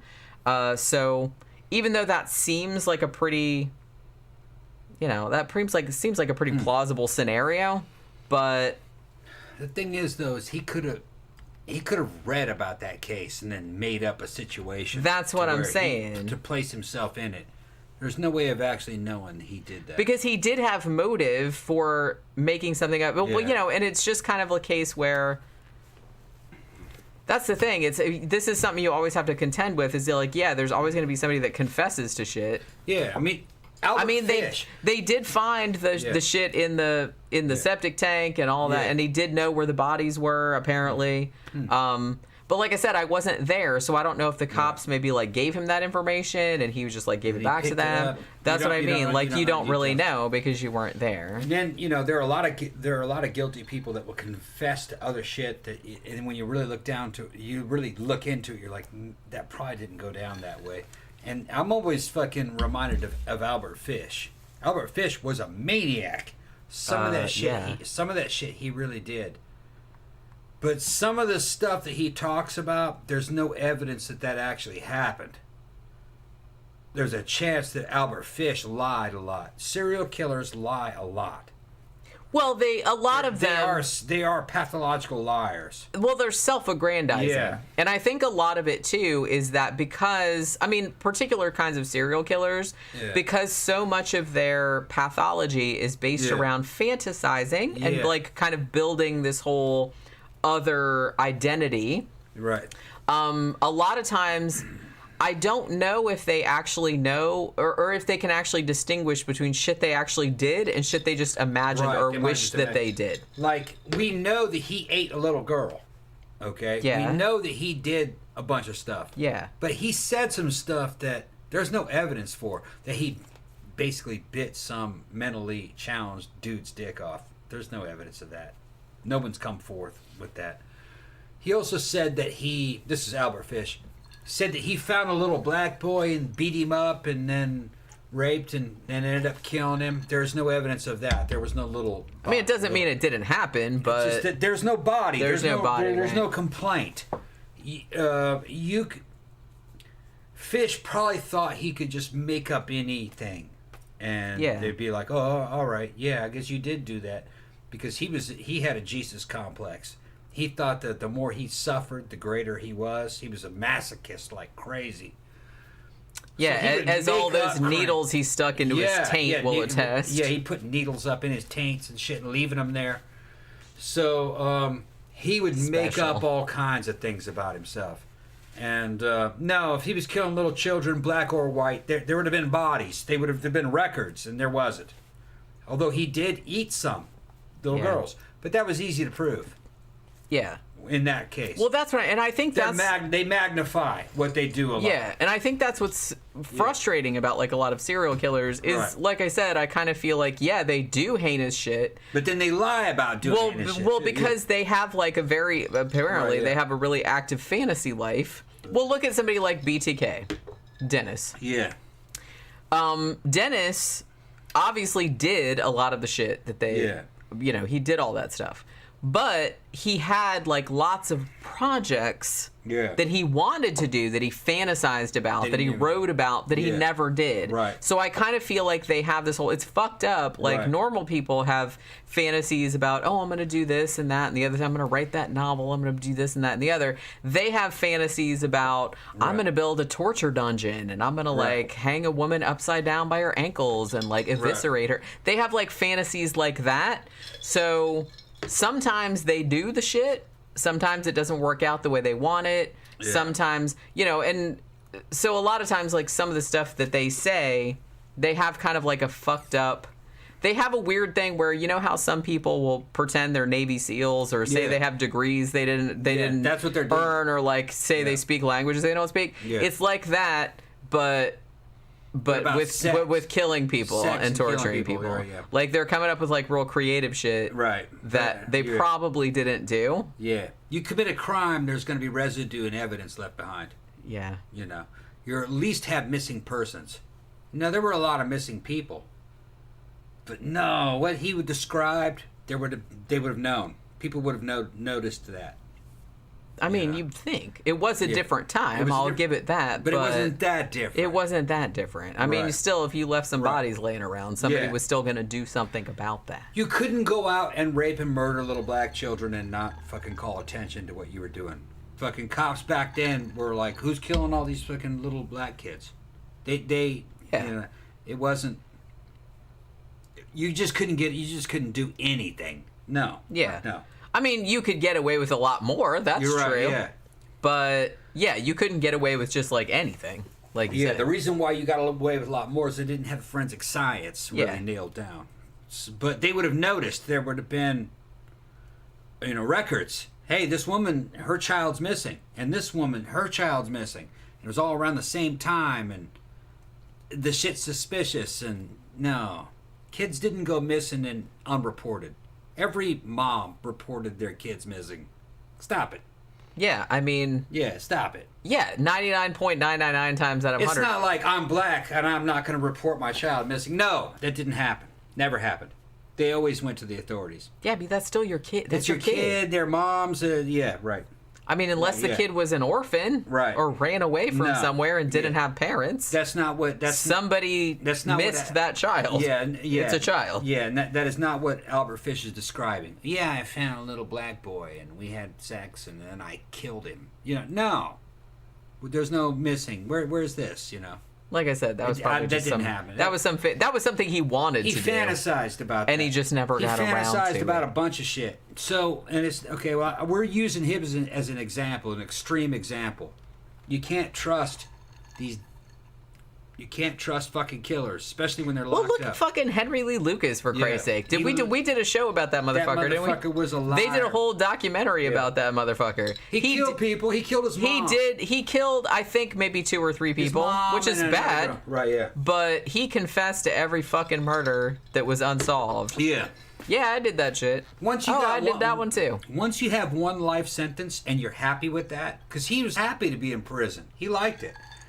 He could have sex. Also, he was kind of an idiot. Yeah, he was getting fed, and he had free place to sleep, and he could have sex in there with fucking dudes and be a big man. He would confess to fucking anything.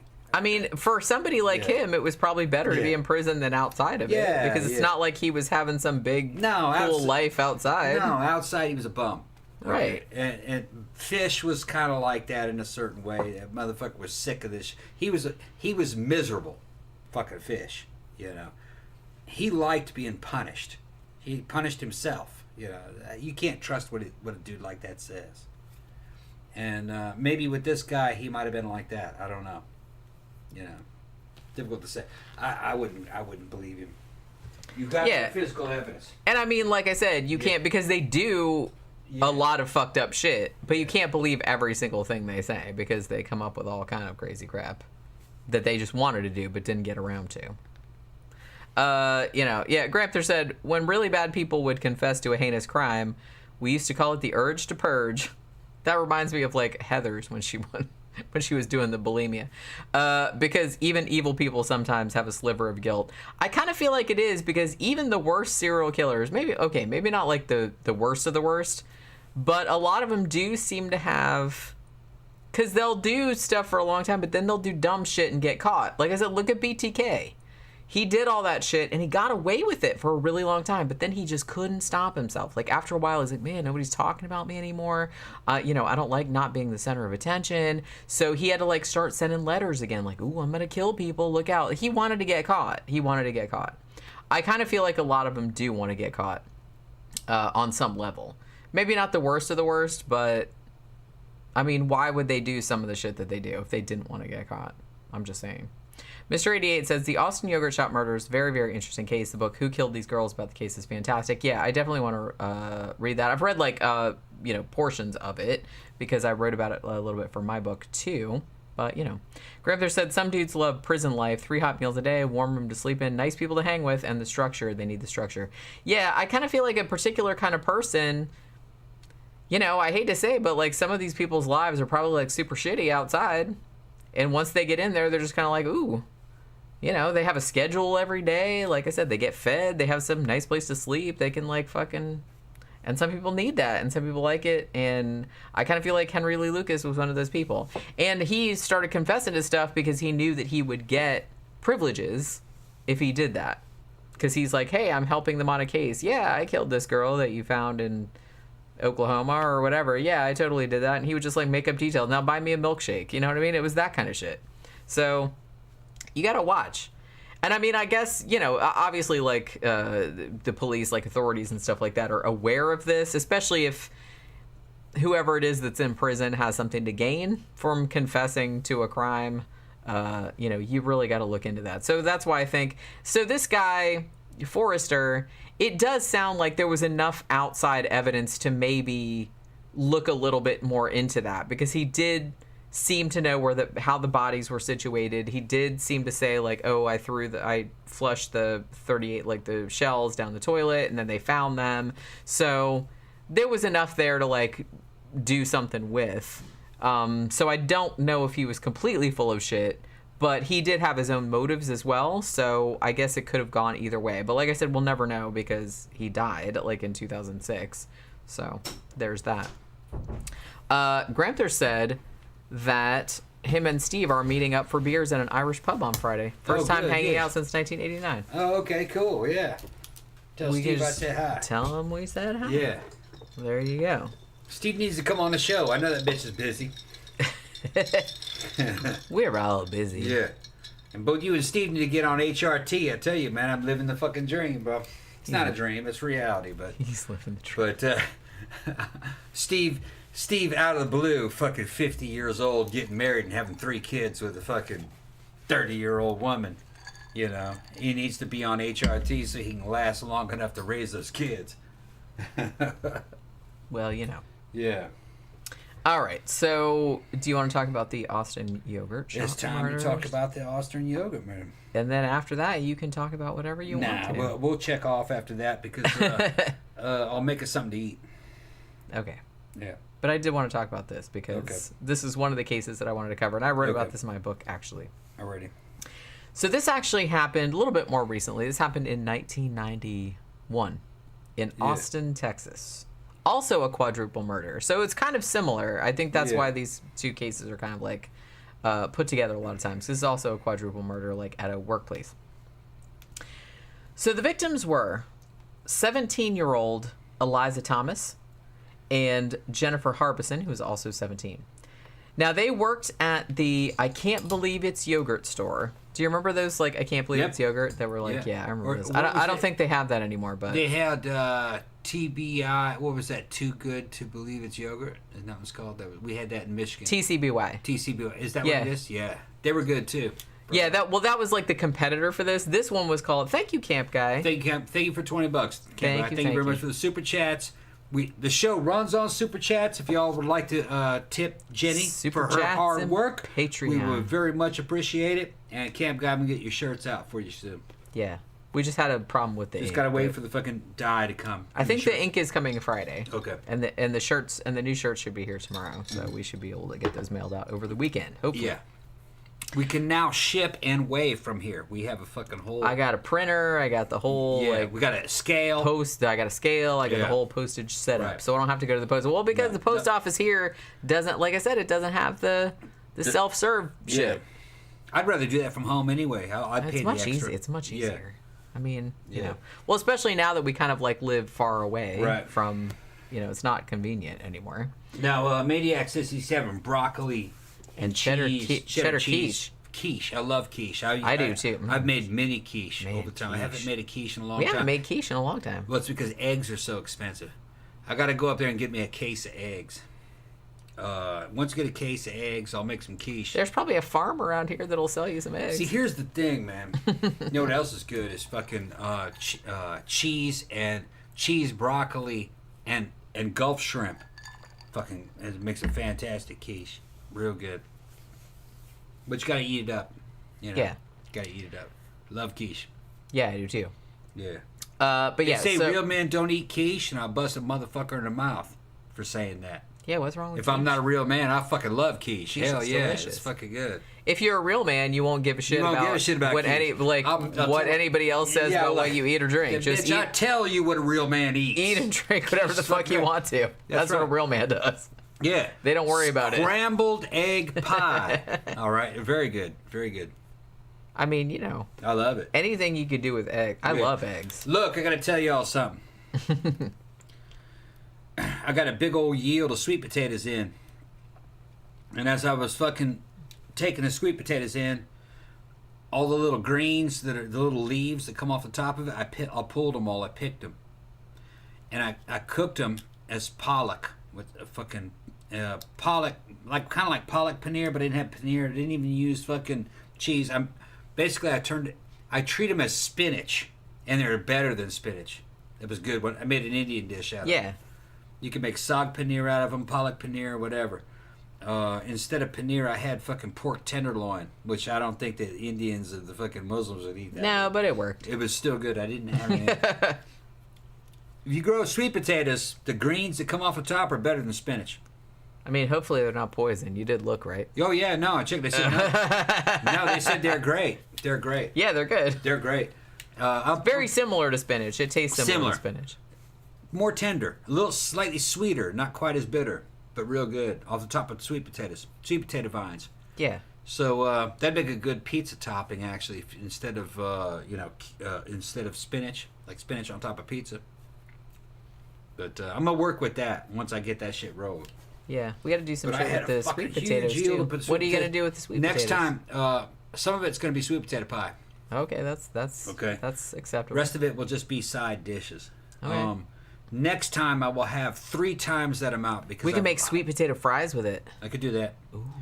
I learned a better way to make the yield because not all make of it them in works. the air fryer. So next time we'll be in the next 90 days we'll have 3 times that. I'm just saying you can make sweet potato fries in the air fryer. Yeah, That would do be, that. That would Make be fries. delicious. Make- Or chips. You can make like potato chips. Yeah, they don't crisp up quite as much. We'll see. We'll see what I can do. They'd still be good though, I think. They'll be all right. They'll be a little bit soggy.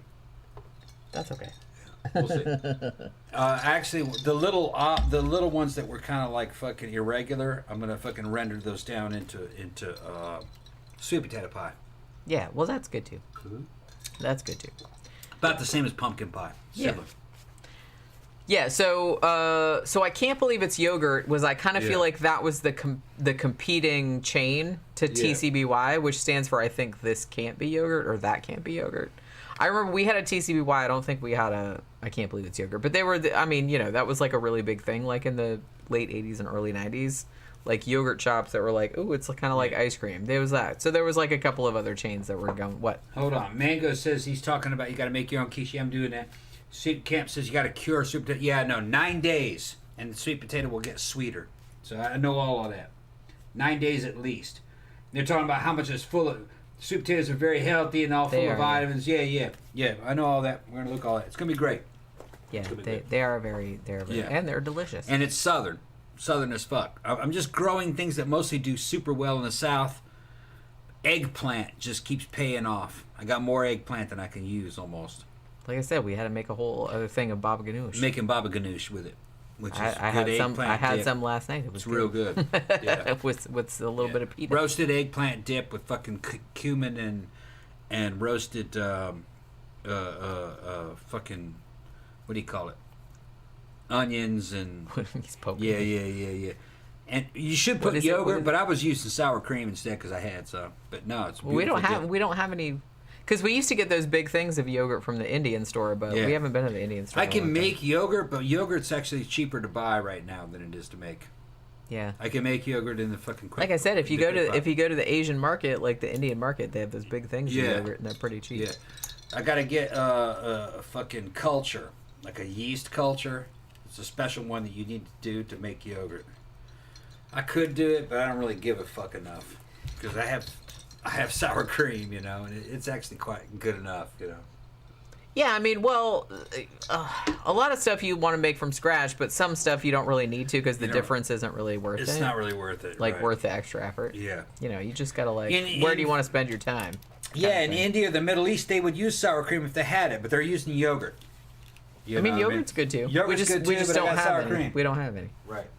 At the moment. Sometimes we have some, but we haven't had any. Oh, everybody wants to talk about food now. We can't talk about food unless you give fucking super Well, chat. we'll talk about food after we're done the show. with it. Let's finish the show. I kind of figured this would happen because we're talking about horrible murders, you guys, that talked about at food places. Because everybody on this fucking show loves food. I can't understand. Well, everybody in the world world understand likes why you food. eat. Why do you eat? Don't eat. Listen to the That's the thing. Well, why do you say like food is the Everybody thing loves that food. it brings us all together? You gotta eat. Everybody's gotta eat. That's like I subscribe to a channel on YouTube that has fucking Pakistanis, tribal Pakistanis, trying Western food, and they tried spam, halal spam, which is the fucking beef base, and they fucking loved it. They totally understood it. And I have fucking Westerners, people from America, attacking me for fucking liking spam. Spam is good if you know what to do with it. I still don't like Spam. I don't Spam is hate very it, good. but Very it's good. just, I don't know, it's just too, it tastes too salty and chemically. You have to slice it thin, and then you have to cook it. I know, You I've have had to it like fry that. it, You have to It's do still, certain things with it's it. too salty. It is salty. They said it was salty. It's too salty. Even in Pakistan, they said it was salty, but they still liked it. They said because you don't have to add salt if you put it into the right. And I'm dish. not averse to salt. Look, good. bitch, I have low blood. My doctor Yeah. told me you should Yeah. eat more salt because Yeah. my blood pressure's so low. But I don't like real salties. I like some salty shit, but I don't like real salty shit. Not usually. You just don't add any salt to the dish. There are things that you can do with Spam. Mango Real says, good. "Yep, murder makes us hungry." Yeah, yeah, yeah. I guess. And Okay. well, and like I said, because these are happening at fast food Yeah. restaurants, even though the food doesn't really Yeah. have anything to do with it. But like I Sure. said, you can talk about food after I'm done with talking about this. Yeah. Just so I don't DJ get. says he made a Chipotle Spam loaf once. Yeah, it's good. It's all right. All right. Yeah. Like I said, I Yeah. don't hate it. It's just not. If I just probably would never eat it. Like Yeah. if you weren't around, I would never. It's eat just pork shoulder. It's a Well, good I know it is. Yeah. It's not anything like alien or anything No, like no. that. It's just not nothing. guts or anything like It's that. nothing that I would eat if Yeah.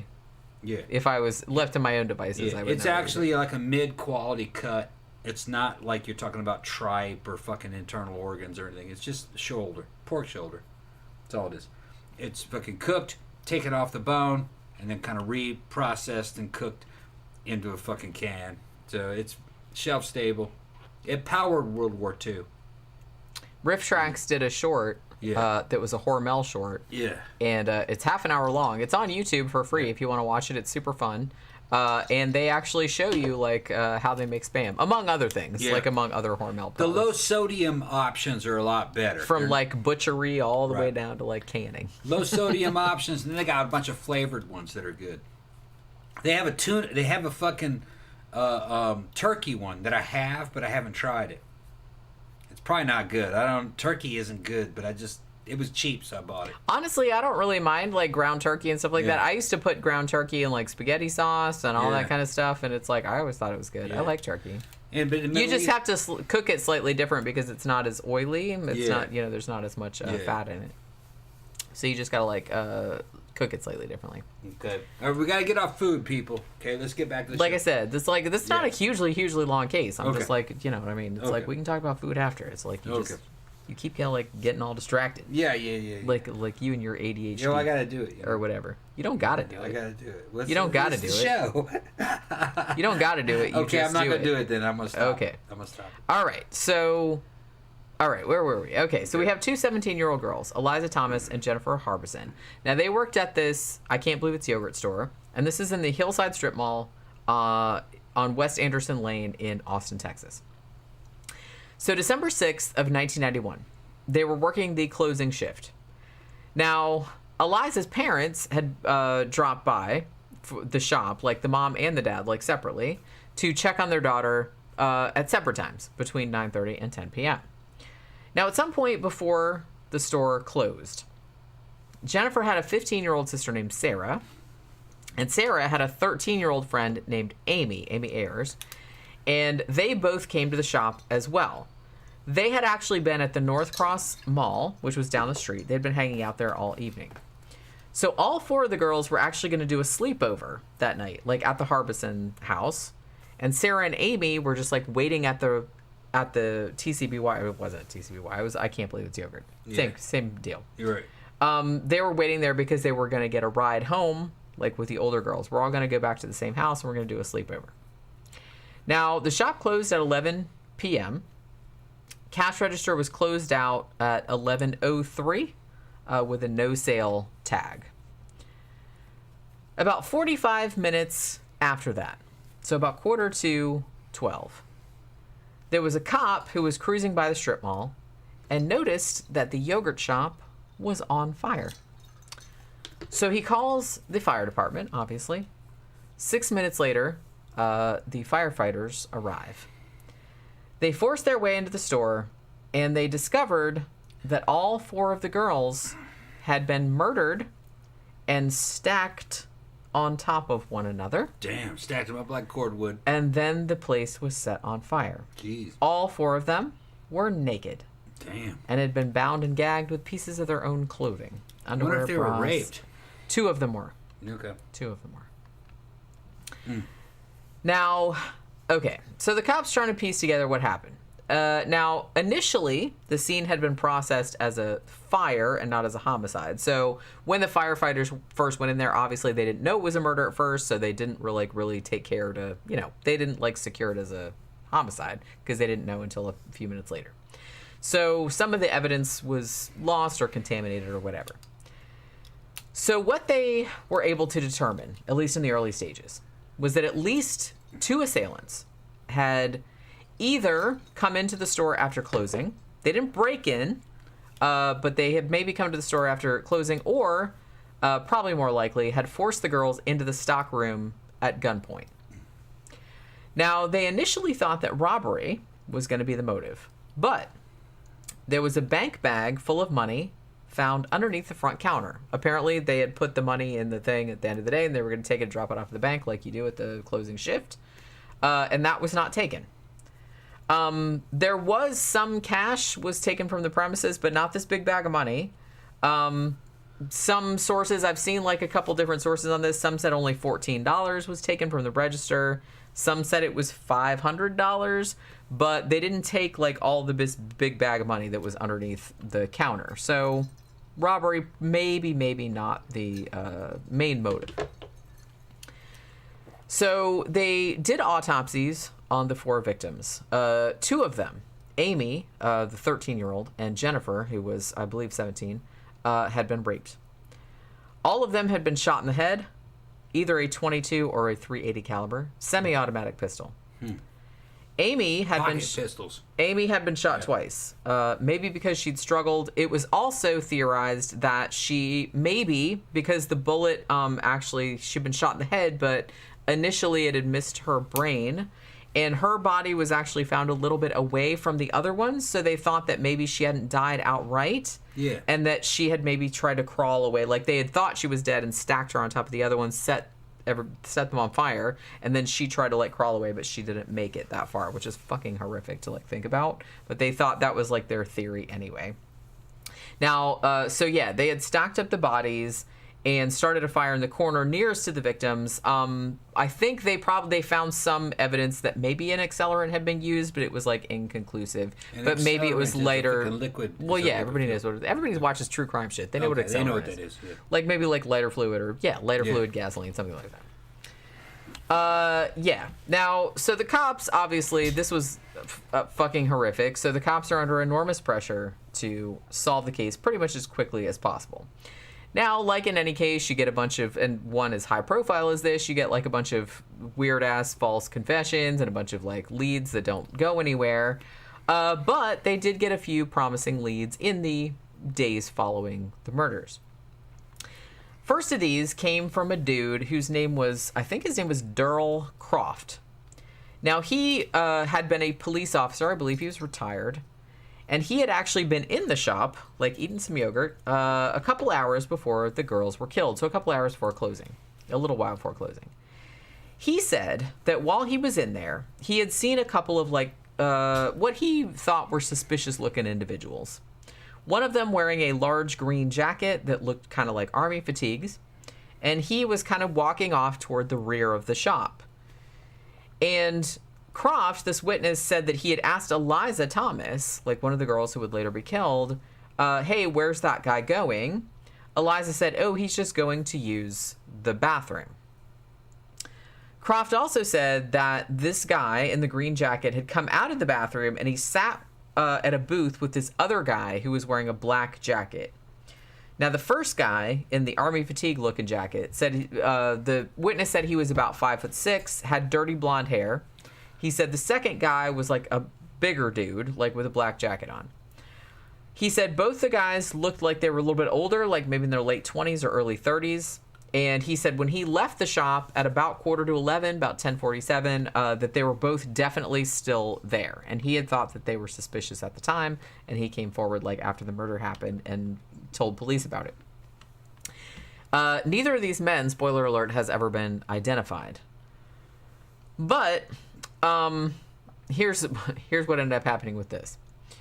So even though neither of those two guys was identified, the cops did hone in on a suspect pretty quickly. And this was a guy who was 16 at the time. His name was Maurice Pierce. Now, he was picked up at the North Cross Mall, the same mall that the girls had been hanging out at earlier that day. And he was carrying around a .22 caliber pistol. So he got questioned about the yogurt shop murders. And Maurice says, I don't know anything about that, but I do know, like, a couple of my buddies, yeah, I think they did that shit. He says that his friend, 15-year-old Forrest Wellborn, he borrowed a gun, and he did that shit. And also two of my other friends, Michael Scott, who was 17, and Robert Springsteen, who was also 17, they had actually done the shit. He's like, I wasn't there, but they told me about it later on. They were the ones that did it. Now, they did a ballistics test on the .22, which they found in Maurice Pierce's possession. This did not appear to match the firearm used in the killings. But this didn't stop the cops from corralling all four of the young dudes into custody and started grilling them about this quadruple homicide. Like I said, they were under a lot of pressure to solve this because, I mean, you know, this is like the random murder of like 4 teenage girls, rather. And, you know, so everybody wanted them to solve it. Now, I will note here that a large portion of the interrogation was handled by a dude named Officer Hector Polanco. Later, this guy would actually be temporarily suspended from the force. What the hell was that? Thunder. Okay. After it came to light that he had actually coerced confessions in a 1988 rape and murder case. He later did get reinstated, but he didn't have the best reputation vis-a-vis strong-arming people into confessing to shit they maybe did or did not do. Just gonna say that. So these 4 kids, teenagers, were interrogated for many, many hours. And they eventually, all 4 of them, confessed to doing the crime. But it should be noted that their confessions were a little bit contradictory. And from the reports that came out later, it does seem that at times the police were sort of like coaching them a little bit, allegedly. You know, just saying they were kind of like, they would kind of feed them details, and then if they didn't like answer the question correctly, like the cop would be like, hey, don't you mean this? Yeah, totally. That's what I meant to say. It was that kind of thing. You know what I'm saying? So even after the confessions, Maurice Pierce, who was the original kid that had the gun, and Forrest Wellborn, they never got prosecuted because the grand jury thought, well, there wasn't like really enough evidence to, to try them. But the cases against the other 2, the 17-year-olds, Michael Scott and Robert Springsteen, they went right ahead. Even though, like I said, not really any physical evidence. Really kind of all they had was the confessions. But they went ahead with it. And amazingly, Springsteen got convicted in 2001 and was given a death sentence. Damn. Michael Scott convicted in 2002 and got life in prison because he was only, he was still only a minor at the time the crimes were committed. Now, as I said, it seems that they didn't really have any evidence other than the confessions, and there's evidence that maybe these confessions might have been coerced. So in 2006, Springsteen's conviction actually got confection. I was thinking about candy. Yeah. Conviction actually got overturned because they deemed that his original trial was unfair. There was like some kind of like little legal thing that they kind of went into there. Thank you, Mango. Mango's fucking hiding spam. Oh yeah. Oh, I see it. I'm a little bit behind. Yeah. I'm a little bit behind. Welcome, Sarah. Yeah, hey, can't believe I've missed most of the live feed for work. Yeah. Well, that's okay. Well, it's always there. You can listen to it later on. I know it's more fun to like be here live, but you know. Yeah. So 2006, Springsteen's conviction got overturned. 2008, actually the Scotts and Springsteen's attorneys they wanted some more like stringent DNA testing because obviously DNA was a lot better than it had been during the original trial. So they had the DNA comparison to the DNA because they did recover some DNA from the scene because, like I said, 2 of the victims had been raped and they were able to get DNA from that. So they did a DNA profile of the perpetrator or perpetrators, and the DNA that they found did not match any of the 4 teenagers that were originally suspected of this crime. So at this point, both Michael Scott and Springsteen were released in 2009. Crazily, though, this is how life goes sometimes. Maurice Pierce, in 2010, it was his firearm possession that had first led the authorities to questioning them in the first place, because he was walking around this mall where the girls had been earlier in the day and he had a .22 in his pocket or wherever the fuck. And he was the one that had caused them to bring in the people to start with. So 2010, Maurice Pierce, he gets pulled over in just a regular ass traffic stop in Austin, Texas. Pierce took off running, and he got tackled by a cop named Frank Wilson. And during the struggle, he ended up stabbing the cop. The cop was not killed. He did recover. But during the struggle, Wilson actually shot Maurice Pierce dead. So whether or not Maurice Pierce was responsible for the Austin Yogurt Shop murders, which, I don't know, like I said, it seems doubtful, but that doesn't mean he was necessarily a good person. I'm not saying that, but he basically did get shot by the cops after getting pulled over. But he did stab a cop first, so, that's kind of fair play. Now, as I said, Frank Wilson did eventually recover from his injuries. So, I don't know. I kind of feel like there are some researchers out there that still think, yeah, these 4 teenagers, they at least knew something about it, or even if they weren't directly responsible. But I don't know. I feel like the DNA evidence probably exonerates them, because the DNA that they found doesn't seem to match any of the 4 of them. And 2 of the girls were raped, so I'm imagining that that's pretty definitive. Now, for a while, there was another theory going around that that maybe the 4 girls had been killed by a serial killer named Kenneth McDuff. He's also known as the broomstick murderer, by the way.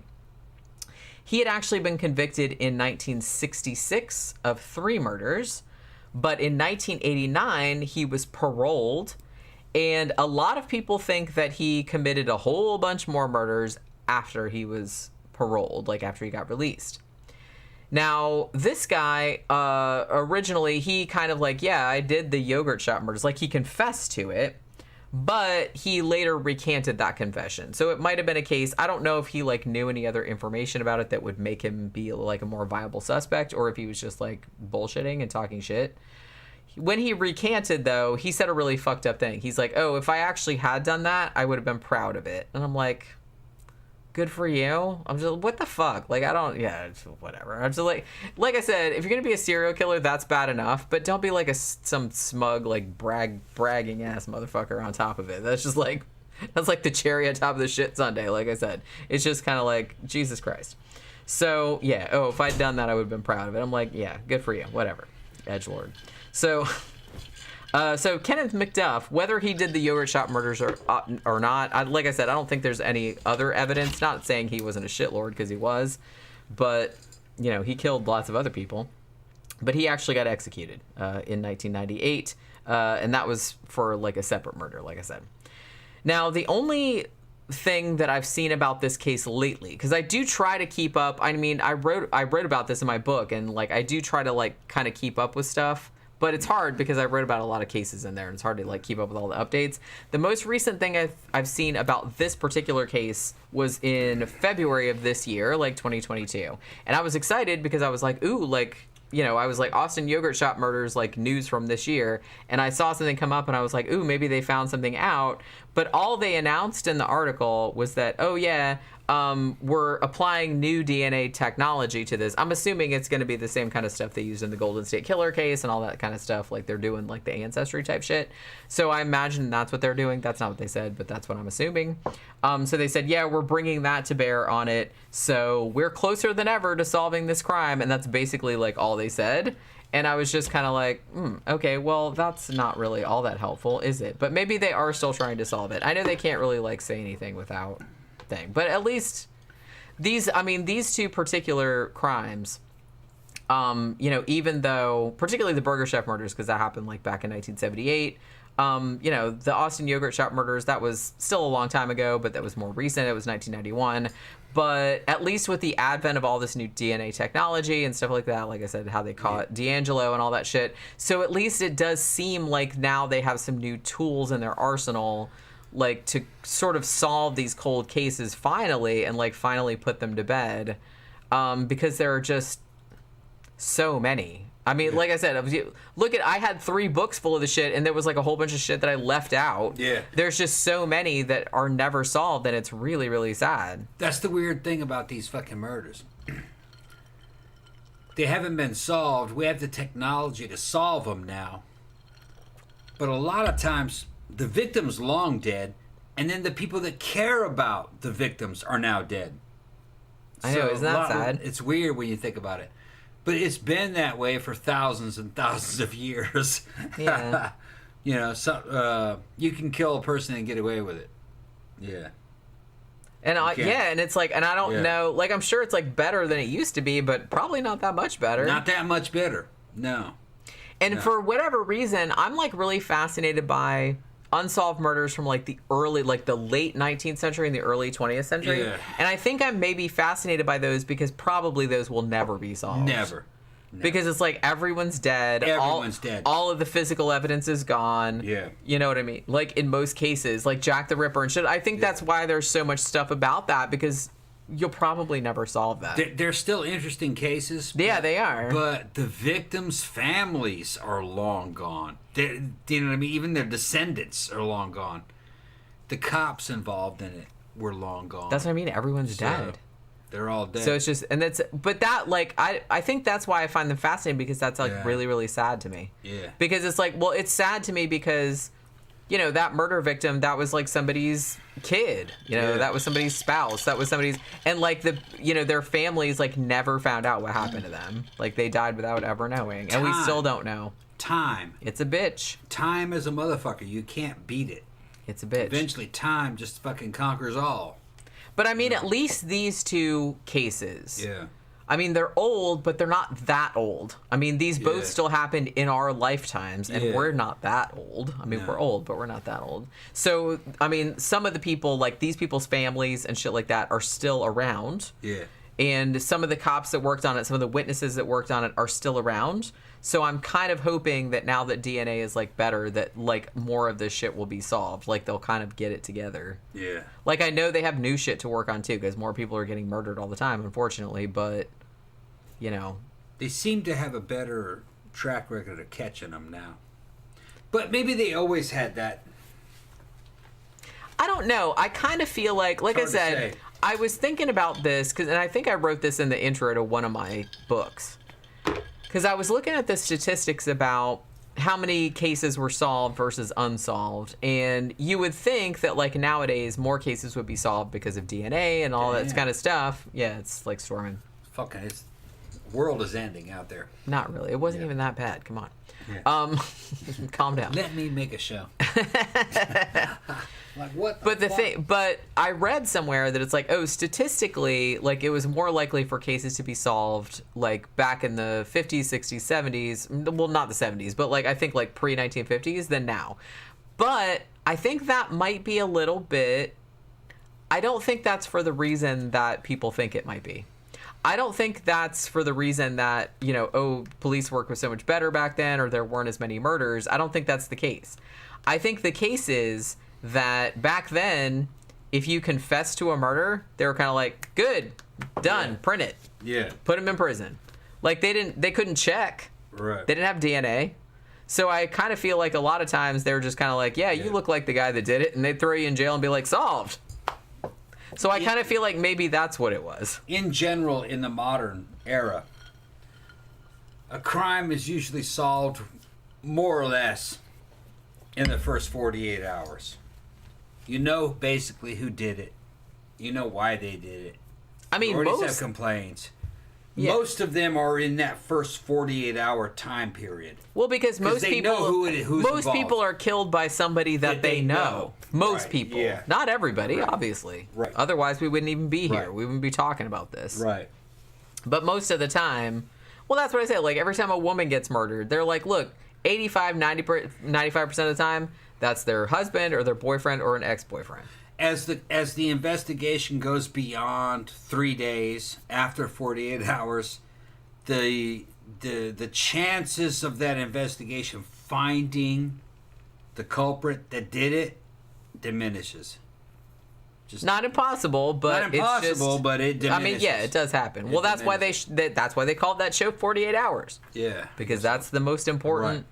Because that's the Right. time when everybody's memory Yeah. is like, because all the witnesses are kind of like, Yeah, you know, Grampers is in the comment section. He can chime in, but most of them, 90% of them, you know at the time who killed this person.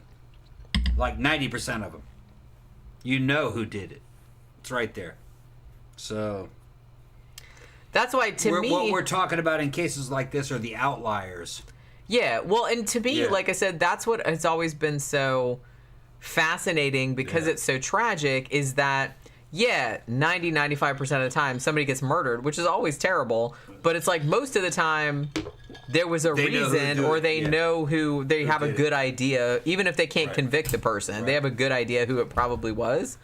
But I'm kind of like fascinated by murders that seem to like have no motive Yeah. at all. Like, you know what I mean? Like, well, like I said, like serial killers or where it's just like random. Well, we already covered cases that happened back in the 1800s, just where you'd find an entire family in a home killed with an axe.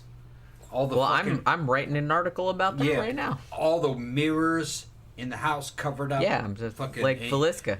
Yeah, and you don't know. They still haven't solved that shit. No, and that was fucking over 100 years ago. That was 1912. Yeah, and 110 years ago. That was. 110, and you don't know who that was. Yeah, like I said, I'm Somebody writing an just article walked about in that. with And, somebody just walked into a farmhouse with an axe and killed everybody in there for some reason.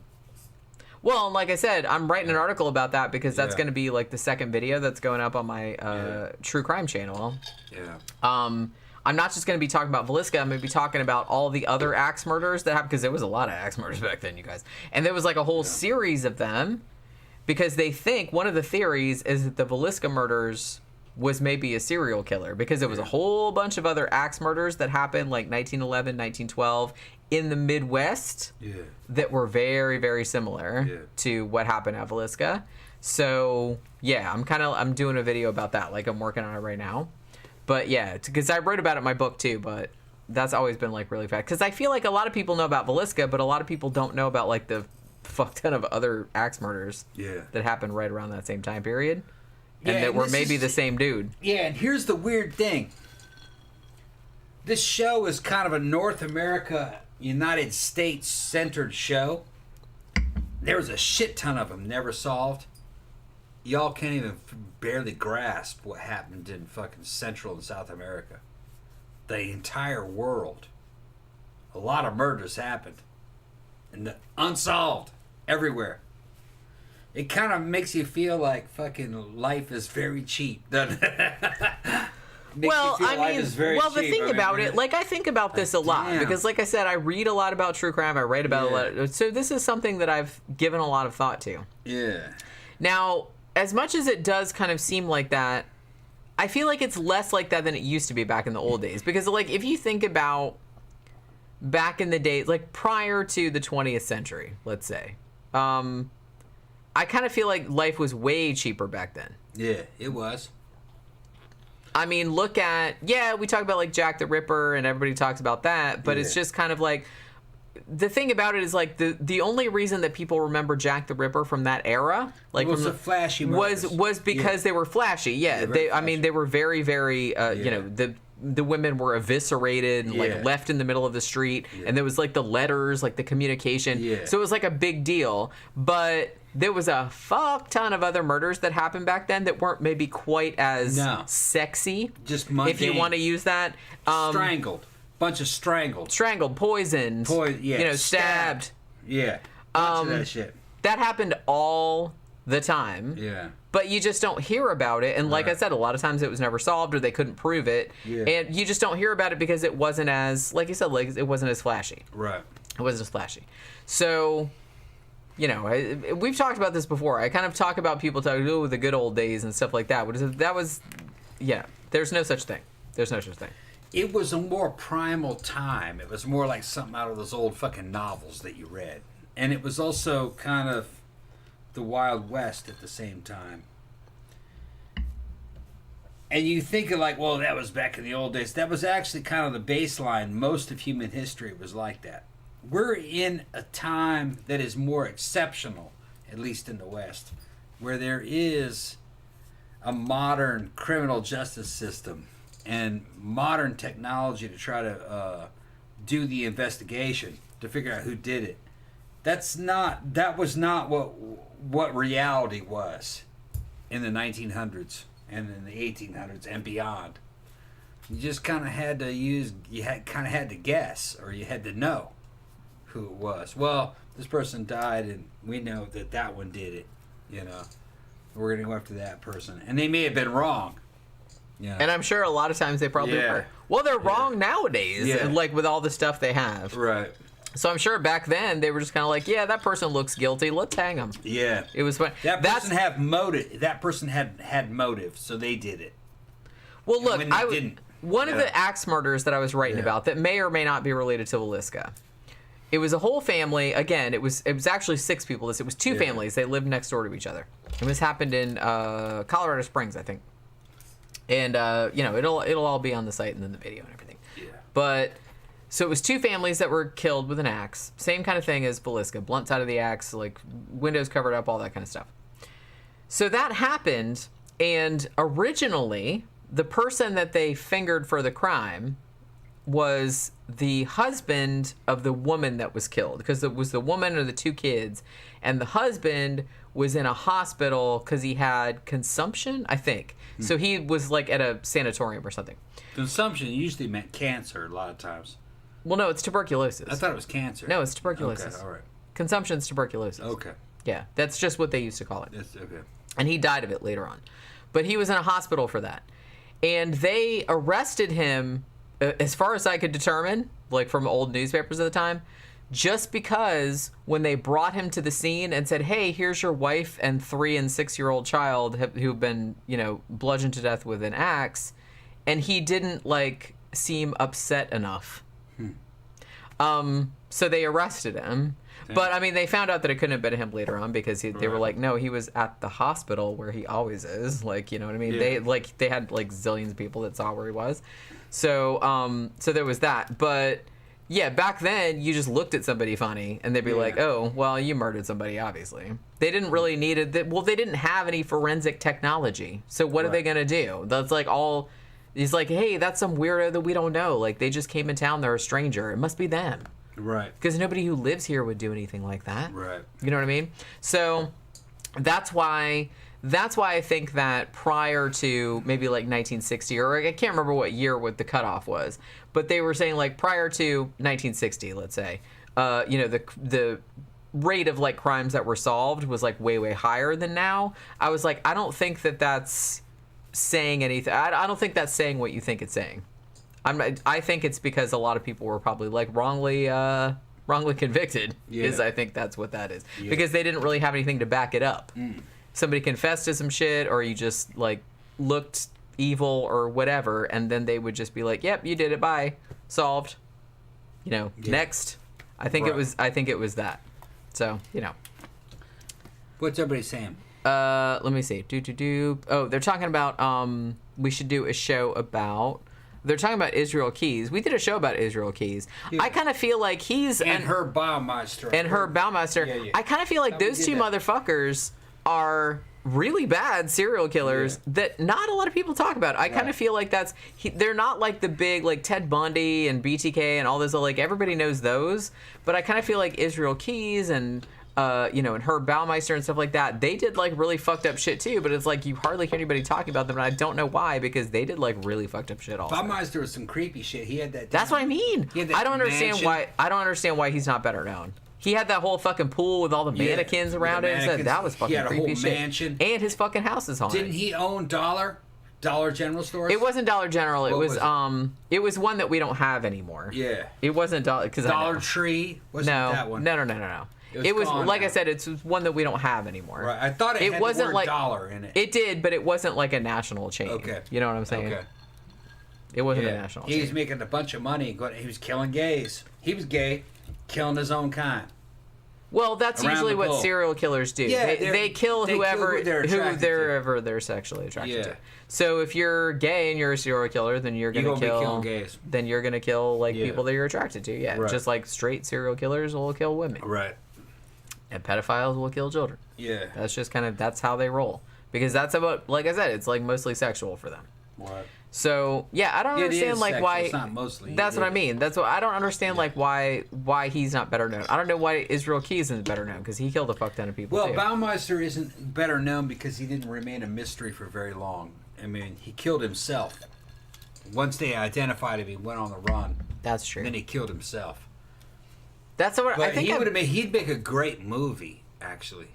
Have they made a movie about Israel Keys? I'd be very surprised if they had. Israel Keys? That's not his name. His name is Herb Baumeister. Or Herb Baumeister. Yeah. I was looking at someone else's comment. He'd have made a great movie because he had that fucking spooky-ass mansion. And they have clips of him, like he was interviewed because he was like a big, like respected local businessman. So there's like clips of him on YouTube. Look it up, where he's like he was interviewed by the news, like talking about his house and his like business and everything. It's like, ooh, it's creepy. Yeah, he had a big old mansion. Like knowing what you know about what the fucker did. And he was killing all these little Zacharys and fucking Zach is like what? Yeah, Zacharys what? Killing all these Zacharys and fucking putting their bones out by where it was. What kind of building was that? Isn't it called Fox Hollow Farm? Yeah, isn't that his house? And he was putting the bones out by where they would they still find bones there nowadays, as far as I know. Wasn't it by where they put the wood, where the firewood was, or where was it? Something like that. Well, I think he was like spreading them out all over the fucking property. Creepy shit. That's what I mean. And then later on, they had a look how long he got away with that. They had a really good paranormal witness, to where people moved into that house afterwards, and it's supposedly haunted as fuck. I'm telling you, if any place, I don't really believe in that shit usually, but it's like if any place is haunted, it's probably that place. Yeah, not gonna lie. They had a dude living in the fucking caretaker's quarters, and he heard somebody knocking at the door, screaming, "Help me! Help me!" Opens up the door. There's nobody there. Yeah. Weird shit was happening. Man, that's a bummer. That's like a bummer, like, because he had a serial killer's paradise going on out in that fucking mansion. Yeah. Well, Herb. I'd beat the fuck out of Herb. Well, he's fucking dead. Pussy ass bitch. He's dead. Too bad he didn't suffer more for it. Yeah. Though. Zach says, I forget his name, but you guys should do a show on that Argentine killer who murdered like 200-something kids. Yeah. That's that one? Yeah, I heard about that one. Yeah, somebody said his name like later on. Who said it? I don't know if that... Pedro Lopez. 300 supposedly, says Mr. 88. Who knows if that's true, though? I mean, I could look it up. I'm just saying. That's a lot of little kids. He was living in like an Argentine favela, molesting little kids and killing them. Boys, I think, mostly. I mean, if it was like a few years, that's not crazy to think that... It may be an exaggeration. Because serial killers will exaggerate how many they kill. Yeah, we were talking about that. We were talking about that earlier. Might have been a fraction of that. It might have been 40, which is still a lot. But I mean, yeah, that's still 40 too many, clearly. 400, 300, I don't know. Well, let's do the math. And then they released his ass. Well, it's not crazy because if it was over several years, let's say it was 300. I'm going Spock on the shit. Right. If it was 300, I mean, if he was killing people over like a several year period, I mean, that's really like that's maybe one a week or something like that, which that's not crazy. That shit would fucking pile up on you. Yeah, but people would know. It depends they on come your after you. situation. Depends on the situation. run I don't know. out I have to look kids. it up. Like I said, I don't know a lot about that. We got to look more into that case. We should do that case. Yeah, well, We should do that case. give me my pen give me my pen and some paper. We'll look more into that shit. Because that was another one. Camp Guy said, look at baby farms in Victorian England. I've been wanting to. Well, I need some paper too. I need something to write on. I've been wanting to do a show about something that has some space on it. There's a bunch of little pieces of paper here. I know. There's a little. I mean, there's a shit ton of little papers. Well, there should be like a little thing that I can write on. Like, right? No, right down there. Where are these little papers coming from? Anywhere that has space on it. Okay. So we're going to talk about Pedro Lopez. And then the baby farm thing, I've been wanting to do a show about Amelia Dyer for a long time, who I think she was kind of like one of the most famous ones that did like the baby farms. Well, and like I said, I kind of feel like back in the Victorian era, because people had children and a lot of them died before they reached 5 years old because of disease or whatever, because the conditions were not great. I'm not saying people weren't as attached to their children back then, but maybe, I don't know, maybe you had to like kind of you had to cultivate some kind of like distance from them, because it's like, well, I had this kid, but it's like they might die, so I don't want to get too attached. It's like but I can have another one. It's like raising chickens. That's what I'm saying. That's what I'm saying. And that's shitty. That's terrible. That should never happen. I mean, I kind of feel like I don't believe that's the way it was. Well, I don't know. I kind of feel like, to me, depends on the family, I guess. It depends on the family, and it depends on the person. Yeah. Because I kind of feel like, I mean, if you have a kid, you would think that, I mean, just from, an evolutionary standpoint, you would be like, oh, I need to protect this kid, or like, this is the thing. I feel like it would be harder to kind of have just a coldness toward it. It's like, well, this one's probably going to die, so I'm not going to get too attached. I'm going to take care of it and everything, but I'm not going to be too upset. I don't know. Right. I kind of feel like that maybe wasn't, people got upset about it. Well, you heard about, like, there was anecdotal evidence back then of, like, people that were, famous and stuff like that, and they had babies that died and, like, they never got over it. Right. And it's like, that makes more sense to me. Because, like, even back then when life was maybe cheaper and, like, maybe more kids died in childhood, but you would still, I mean, that's still a person. That's still a person that you gave birth to. I think things depended upon how understandable it was. If it was natural causes, then they probably got it over it a lot quicker. But if it was just disappearances, you'd think that they wouldn't get over there. What happened to that kid? Well, they complained. That's still, like, I think that still applies nowadays, because it's like, and you hear that from, like, families of people whose, because, I've written about some cases too where, somebody's child got kidnapped, for example, and you assume they're probably dead, but it's because it's been 20, 30 years, but they don't know. The body's never been found, and it's like, that must be fucking horrible. That must be, I mean, it's bad enough, like, your kid's dead. They found the body. But it's like, it must be worse never knowing. Boy, they're in there talking about Keys, man. And it must be worse never knowing. Talking about Keys and Lopez hardcore in the comment section. Yeah. I'll put that in the poll for the next one, and we'll see how that goes. Mr. 88 said Americans assume children necessarily have an adult looking out for them. Not so in some parts of the world. Yeah, and that's true. Yeah, I mean, mostly the comments I was making mostly applies to, like, the Western world, America, Europe, stuff like that, where most children, if you see them walking around loose, obviously I'm gonna tell a story. When I was in Brazil, this is before I joined the army, I was driving around. I wasn't driving around. I was riding around with a fucking cab driver who was a friend of mine, and a fucking cute Brazilian, 3 cute Brazilian girls I knew in the back seat, and we went through a certain part of São Paulo, Brazil, and they had a bunch of little boys running around in a area that was known for prostitution, and the Brazilian girls in the back said, wait a minute, what the fuck are these? Are they pimping these little boys out? And there was a Brazilian cop standing near the corner there. And they told the Genivaldo, who was the guy who's driving, they said, let me talk to this cop. They were outraged. and they said, they got all these little boys out there. Are they pimping those little boys out? Are they selling ass? And the cop says, yeah, they are. And he says, well, why don't you stop it? And he goes, what the fuck am I going to do about this shit? They don't fucking have any food. You know what I mean? And, you know what I mean? How can I stop this? So that was the weirdest thing that I saw in South America, right there. But it kind of made sense in the context of Brazil. It was already fucking chaos. The cop was like, what can I do to stop this? You know? They got to eat too. And that was just some weird shit. Which is awful. It's awful that anybody, especially a kid, would have to like fucking... Well, they were like 9, 10, 11, 12. And they were out there turning tricks. And they didn't have anybody with them. They were out there just doing it. And he's like, well, what can I do about it?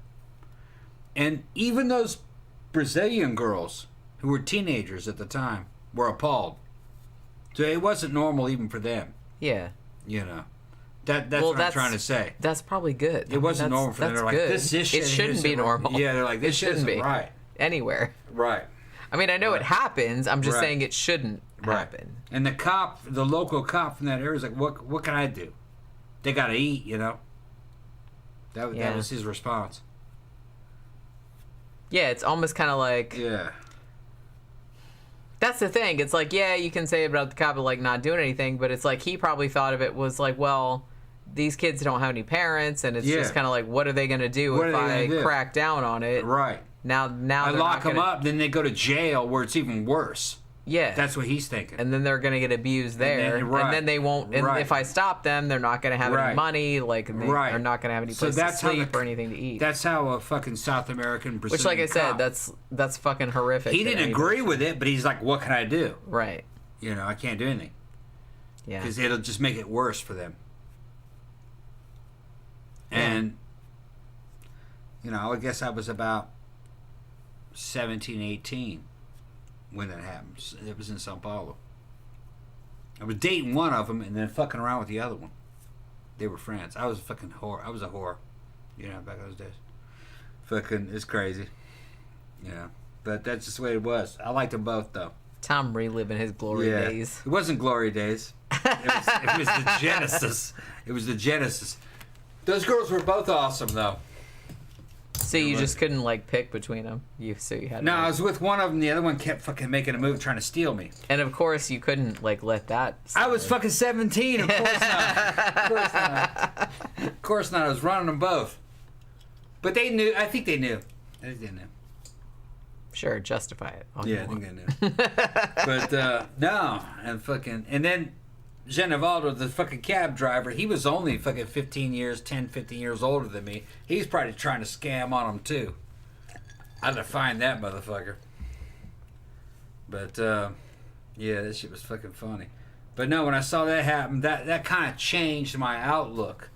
Over the years, if you guys been listening to this program, you probably heard me say certain things about cops. Even though Grampters, I went to high school and he's a friend of mine. The cops and the fucking legal system. Growing up in South America, or growing up partially in South America, kind of made me see how the futility of fucking law enforcement, how it really is when you actually get down to it. People do whatever the fuck they want.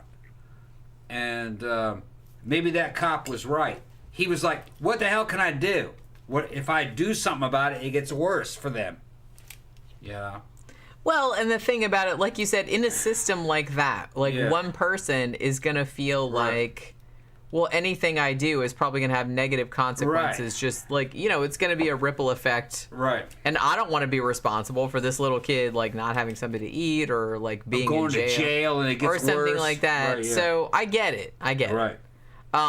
But the more people do that, like, the more systemic the problem becomes also. Well, there was no system in Brazil. That's what I'm saying. It was fucking... Yes, right. The system concept is a white people thing, if you ask me. Yeah. Fucking the rest of the world is fucking chaos. I mean, the way when we talk about things, we're generally talking about things from like a Western point of view, like a U.S. or European. Like people, you know, we have like a system in place for dealing with kind of shit, which is fucked up, but it still kind of works sometimes. But you know what I mean? But I understand that there are many, many parts of the world where it does not happen. where that doesn't happen. Yeah. So. It's more kind of like the medieval era. Right. You know. Yeah, so I'm very aware of that. Mr. 88 says Pedro Lopez, who we were talking about before, his upbringing and background is horrifying. And people would not know about Pedro Lopez's victims like they would in America because at the time, Colombia had a massive orphan and homeless child population in the tens of thousands. So, yeah, that's kind of what I was thinking. Much easier. I think that's kind of why, if you look at the Wikipedia page, which I have, of serial killers with the largest number of victims, almost all of them will be Central and South America. Yeah. And I think that's probably for that very reason. Right. It's the medieval era, basically. Is because there's more of a, like I said, a lack of system in place where it's just kind of like nowadays, you know, in most parts of the U.S., not everywhere, I understand, but like most parts of the U.S., like, you know. They'll punish you. Like, a kid gets kidnapped, you know, they're going to jump on that. Yeah. You know, in Central South America, some parts of Central South America, not so much. Depending on where it is. Yeah. So, it's not going to be the same everywhere. Yeah, so you're right, bro. And honestly, Colombia was coming out of a fucking civil war, I think in the 60s or 70s. It was always fucked up in Colombia, so you could probably get away with a lot of shit if you were a criminal. Especially a pedophile. Because they didn't have time to catch you. You know, they just didn't. They had other fish to fry. And you have large, what we called in Brazil, favelas, which are squatters' fucking camps everywhere. I mean, it would fucking make the United States' version of the 1920s, it would make that fucking blush. You know, favelas were illegal squatter camps, almost illegal squatter cities. Yeah, I was going to say they were almost like city size. They were like city size. And, cartels ran them. Yeah, and what went on in there was not... Yeah, it was just so... It wasn't regulated. So if it was happening in there, then I can understand it. But I would still think eventually somebody would come after you. Because they also, in those favelas, they had militias in there. You know, they also had cartels in there. And you would think somebody would have complained. A cartel would come after you. Whether or not they could find you would be something else, but... How much I bet they knew that they were looking for him? Mr. 88 said, Jenny and or Tom, did you receive my message about sending you a movie? I did not. Where'd you send it? Where did you send it to? Yeah, we got a bunch of porn bots. Porn bots are fucking... Yay, hey, porn bots. In. Please ban the porn bots. Love Chat. Best adult dating site. I kind of doubt that, but okay. Mr. 88 said, Tom, Colombia was just coming out of a civil war, hence the massive shortage of parents. Right, okay. Yeah, so it looks like there's a lot of orphans and stuff like that. A friend of ours was involved in that civil war. He actually married a friend of ours. That's right. He, who was this fucking beautiful goth chick. And his name was Jacob Angel. You'll be able to find him. That's still his name. He's a skinny Colombian guy with big wings. He looks like the devil with wings. And he was on a bunch of Colombian television programs. Jacob was awesome. Their marriage didn't work out. He went back to Colombia. But his brother, Jacob was a sniper in the Colombian army, and his brother was some kind of an officer. And his brother was constantly in and out of some kind of trouble having to do with a massacre that happened. It was not this particular time, but a little bit after, I think in the 80s and the 90s. I don't know exactly what had happened. But, Colombia was in a rough situation. Although I don't blame anybody.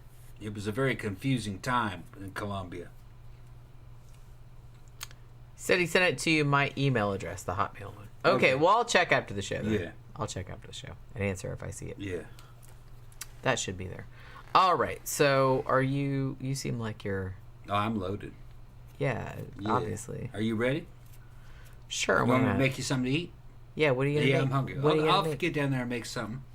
I got ramen. I got sandwiches. I got... I don't know, ramen. I got burritos. Ramen sounds good. You want some ramen? Okay. Yeah. Make it some ramen. Okay. Put some eggs in there. Yeah, I can We do got that. wait. We got any eggs? I think so. Okay. I'll If check. we got eggs, put some eggs in there. What if I don't have eggs? If you don't have eggs, then I guess a sandwich will do. Okay. All right. But I would rather have ramen with eggs. Okay.